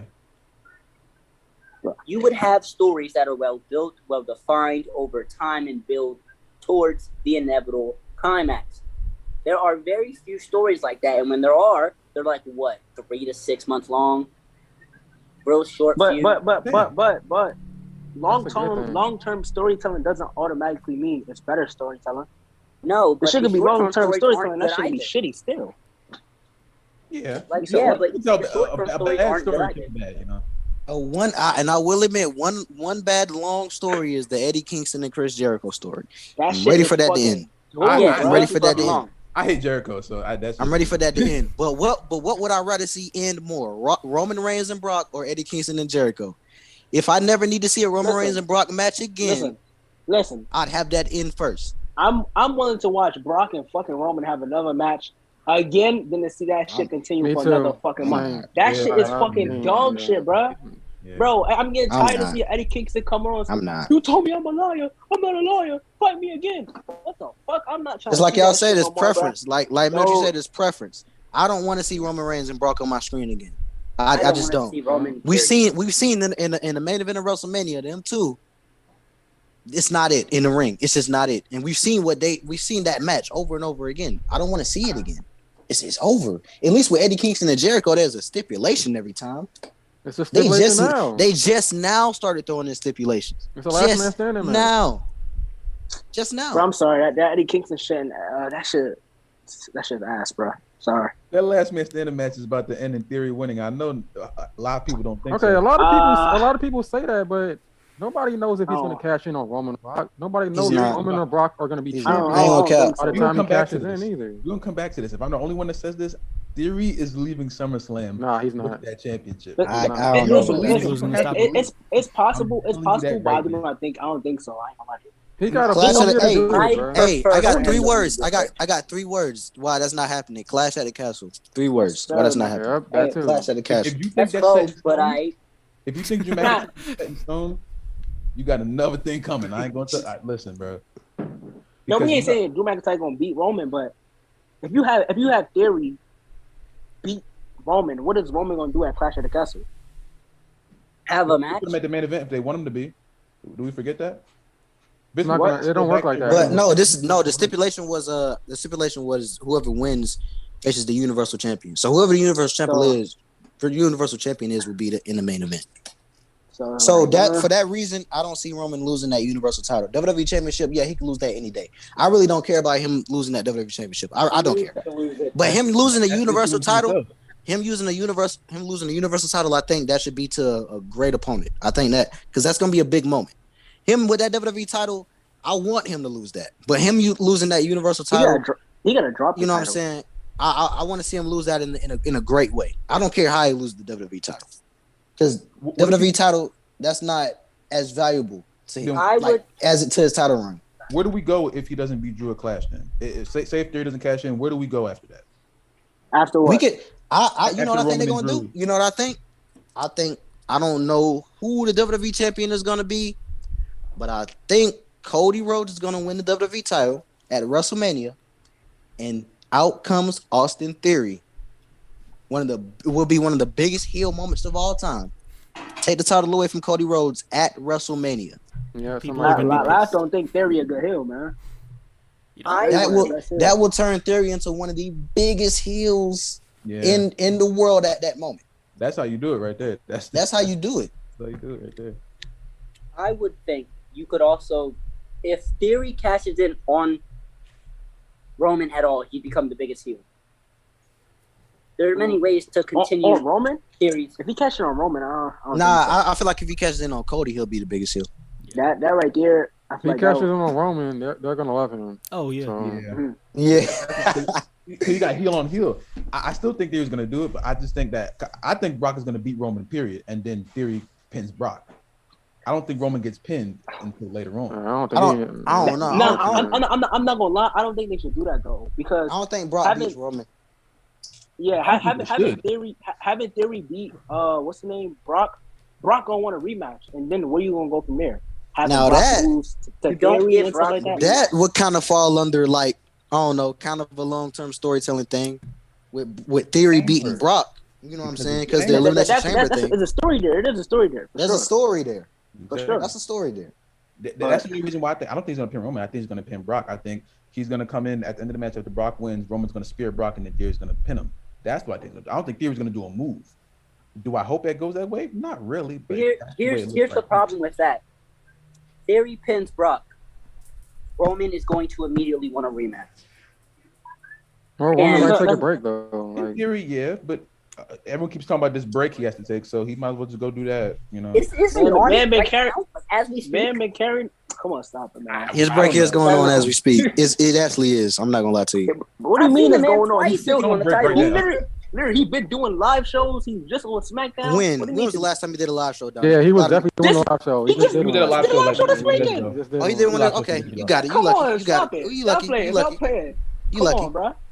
This was you lucky. Y'all be acting like he been gone for months on months, bro. He took a couple weeks off, come back. He's had one title defense since Mania. That's been gone for a long ass time. One title defense. Not because he was at WrestleMania Backlash. He was title defense. You said he wasn't there, bro. You said he took a break. He was gone since WrestleMania, so he was there at. No, he hasn't had a title defense he hasn't since defended WrestleMania. the title since Mania. He defended it against Roman. Riddle. I said he's had one title defense. I've seen him defend that title one time since Mania. But y'all saying like he's inactive though. He was inactive. He's not showing up for weeks on end. Since bro, one title defense. Bro. Listen. It's currently July. July what? July 13th. Roman started this inactive stuff after the unification match, and that was towards the end of May, bro. He took a couple weeks off, came back. He defended his title in June, bro. He came back again. He's there, but he's not there as often, but he's still there, bro. The way y'all make it seem though is as if he's been gone for months on end, bro. As if he Brock Lesnar. Say that, he defended his title towards the end of June. Not at all in wrestling company. Why would you not have your champion defending every pay-per-view? Because he has done that already. They trying to make him a special attraction, bro. He hasn't done that already. If you're a special attraction, you are not the face of the company. Bro, since 2021, he's defending his title at every pay-per-view. You can't be a special attraction and be the face of the company. You cannot be a special attraction and the face of the company.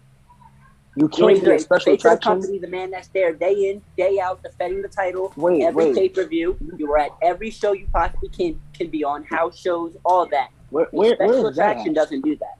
I thought that was a workhorse. Being there often, doing all of that. No, the face of the company is there day in, day out, because you are the face. You are the He has been there day in and day out. Bro, you're talking about a few weeks compared to a whole almost 2 years. Why are y'all forgetting that? A few weeks is enough if you're going at all without defending your title. You're not at the shows, and you're the face of the company. You got for 2 years, you got to keep going. No break at all. Yes. For 2 drop years. The title then. You just drop the title. Hey, if they wanted him to take a break, bro, they didn't have to have both titles, bro. I would have been completely okay with this break if the WWE title was on Raw, on someone else. Cody could have had it do this. I don't watch what Roman does. I would have had no clue he took a break if he ain't take the WWE title with him. So he took the WWE title because Vince McMahon said so. I mean, what y'all want Roman Reigns to do? Use the power he has to be like that. Doesn't make any sense. We're not going to act like Roman Reigns can do it. You know why Liv Morgan won at Money in the Bank? Because Ronda Rousey said, win. I want Liv Morgan to win. And what happened? Liv Morgan won, and I started crying. These are the things that happen. There's certain people in this company that have hierarchy and can have a legitimate conversation with Vince McMahon. And Roman Reigns is probably the number one guy that can have a conversation with Roman Reigns to sway him one way or the other. If Roman Reigns says, Vince, I don't think that's a good idea. Vince, you're right, bro. Hey, wait. Who was it that John Cena took a bathroom break so they can have a Mania match? It was Brodus Clay. He took a bathroom break. He said he had to piss, and they gave somebody else. What does that mean? What does that mean, though? Because Roman has the power to be like, that doesn't make any sense. Do something else. Okay. Well, to be fair, whenever he had that match with Buddy Murphy on SmackDown, like 2019, he what's it called? He basically told the back, you need to push that guy Buddy Murphy. I mean, it didn't go anywhere. If there's nothing planned on Raw, what is he gonna do? That's what I don't understand. Y'all want him on Raw so something can be done on Raw. Y'all want him on Raw so fucking bad. What's the plan? If there's no plan, I don't care if he's on Raw. I don't care if he's on Raw. I want a WWE champion on Raw. It don't matter who it is. I just want a WWE championship. If they don't the world title on the show. If they don't want to drop the WWE title, then what? Then there's a problem. We're not getting paid to write the show. Creative is. And if creative isn't doing that, then that's another issue that we have. All of creative's main. Okay, so how are you gonna fix the issue, bro? How are you gonna fix the issue? Now look, I'm not blaming Roman. But I'm just saying that's how Roman is part of the problem. Y'all blaming Roman for not being. No. I'm not fully blaming Roman. It's creative's fault. It's 50-50. Fuck that. But Roman has to I wouldn't say that. I wouldn't say 50-50. You ain't gotta say it's like I say it's an 80-20, but Roman Reigns does have some pull to say like, yeah, I want to do this, I want to do that, I want to do this, I want to do that. Now, when it comes to him being on the shows, that's Vince McMahon allowing him to not be on the shows. That's the writers. That's everybody in the back allowing him not to be on there. I'm blaming them. That's where the blame on them comes in. Roman is just a wrestler, right? I'm not fully blaming their top guy as the champ, man. They want their number one guy as the champ. If I go in that company right now and y'all turn on Raw and y'all see me beat Roman Reigns, there's going to be an issue there. Because one, I have no story. I wasn't there for a long time. I don't know how to wrestle. There's many things that go into this. There's many things that go into who are your champions, who are your challengers, stuff like that. Roman Reigns, when Roman Reigns beats Brock, you have the Drew thing in the back pocket. I still don't think that is something that they're set in stone about because they switched stuff on the flip of a dime, which is why I'm so paranoid about this stuff because they don't stick to anything. They never do. Creative only sits on stuff that Vince will sit there with them probably and writes along with them. And most of that stuff is with Roman, Ronda, Charlotte. There's certain stuff. All this stuff has to be taken into account. That's all I'm saying. Everything isn't taken into account on the weekly shows anymore. They just throw stuff around. That's why they still got people for Roman though. Who? We still got Bobby. We still got Styles. Dolph Ziggler just turned face on Raw. There's still people that could go against Bobby. AJ's in a go nowhere feud with the Miz. Bobby is U.S. champion. But we talking about after Clash of the Castles, which is September. If they had sideways for anyone else. So why aren't they building those guys up right now? I think it's like they're not in feuds right now. Bobby not the United States champion right now. What is how is AJ? How is AJ? That's not to be a challenger to Roman. How is AJ being elevated by the Miz right now? Bro, they're in a feud right now. Who said they could start right after this feud is done? We got SummerSlam coming up. They could be building up for a match between them two, and then what? Why don't they do AJ at SummerSlam then? Why did they pick Brock when Randy got hurt? It should have been AJ. It should have been AJ. It should have been AJ, but it's reality. Common sense that he's selling SummerSlam. All right then, thank you. You guys, I feel like you guys be forgetting that. No, he cannot. No. You got, but look, this y'all problem. This y'all problem, bro. Why do you care about who a draw is if you're a fan? You're not making any money from the show. Goodness. No. Look, Hold on. This is my problem I have. No, listen. You said AJ. Why is AJ not couldn't I didn't say why. I know why. You said why. I said because Brock Lesnar is selling SummerSlam. That's why some of your favorites aren't main eventing pay-per-views. At the end of the day, it's a business, bro. I don't care about how much money they make. I care about what affects me. I'm telling you, I care about what's the television quality is, what people want to see, right? We don't want to see Brock Lesnar. The majority don't want to see that. Okay. But we know why. AJ and Roman would have been a better choice. Bobby and Roman would have been a better choice. Okay, they were going with Randy and Roman. We know why. We know why. Okay. We know why. I know why. But Rab asked why though. Did he not ask that? I asked why because I still don't understand the purpose of rehashing this Roman and Brock story, especially after WrestleMania. Because it makes money and fans are going to eat it up no matter what. No, it's because Brock Lesnar is trying to sell. They're trying to sell SummerSlam. Brock Lesnar is the biggest box office nigga they got, bro. That's the only reason. Everything else. And give him a story. Everything else y'all talking about. That's a problem. Look, the stories are cool, but that's just it. It just is what it is. Brock would have still sold this pay-per-view against anyone else. So they're not trying to build new stars. Wait, what you saying? They're not doing a good job of it if the only thing they can do to sell the show is bringing back people who Roman already. You guys act like building a new star is a month process, a year process, bro. It takes time for a star to be a star, especially on that type of level where you get to sell. They've had years. You can make someone a star in one match. 20 minutes. Look how fast they made Riddle look believable to beat Roman. Look how fast. That was a month. That was in a month. Could Riddle sell out a stadium? You put the hey, businessman Donney. Businessman Donney. I didn't know you were part of the company. You guys are saying, oh, that's pathetic because they bringing back Brock to help sell a show. Yes, they gotta build new stars. If you want to build stars to that level that could sell out a stadium, it takes time. How long did it take Brock to become a fucking star that he is, bro? It took Roman time to become the star that he is. It took Cena time. It took Brock was a star. Takes time. 3 months in. Brock was a star pretty fast in. Kurt Angle won in his first year. I'm talking about his first year. I'm talking about the level to the point you could sell out a stadium. I'm talking about to that degree. It's not Brock. He's talking about box office, bro. Box office attraction. That's Thank you, bro. Brock Lesnar's box office. The moment he beats one of the biggest stars in the company. I mean, Brock Lesnar's box office at that point. There's someone to watch when you do that. No, not really, bro. Just because you beat the top star in the company, that automatically make you box office. What makes you box office then? Bro, I feel like it's stuff that happens over time, bro. People gotta want to come and see you. So you got to be a 20-year vet to be a box office? Like, who said that? When did I say that? No, that's what Brock is. You have to be big enough to be box office, like Stone Cold. But if they didn't give anyone the chance to even be that big. Is that their fault or is that the wrestler's fault? Is that WWE's fault or the wrestler's fault? Which one? What do you mean they ain't giving people time to be that big?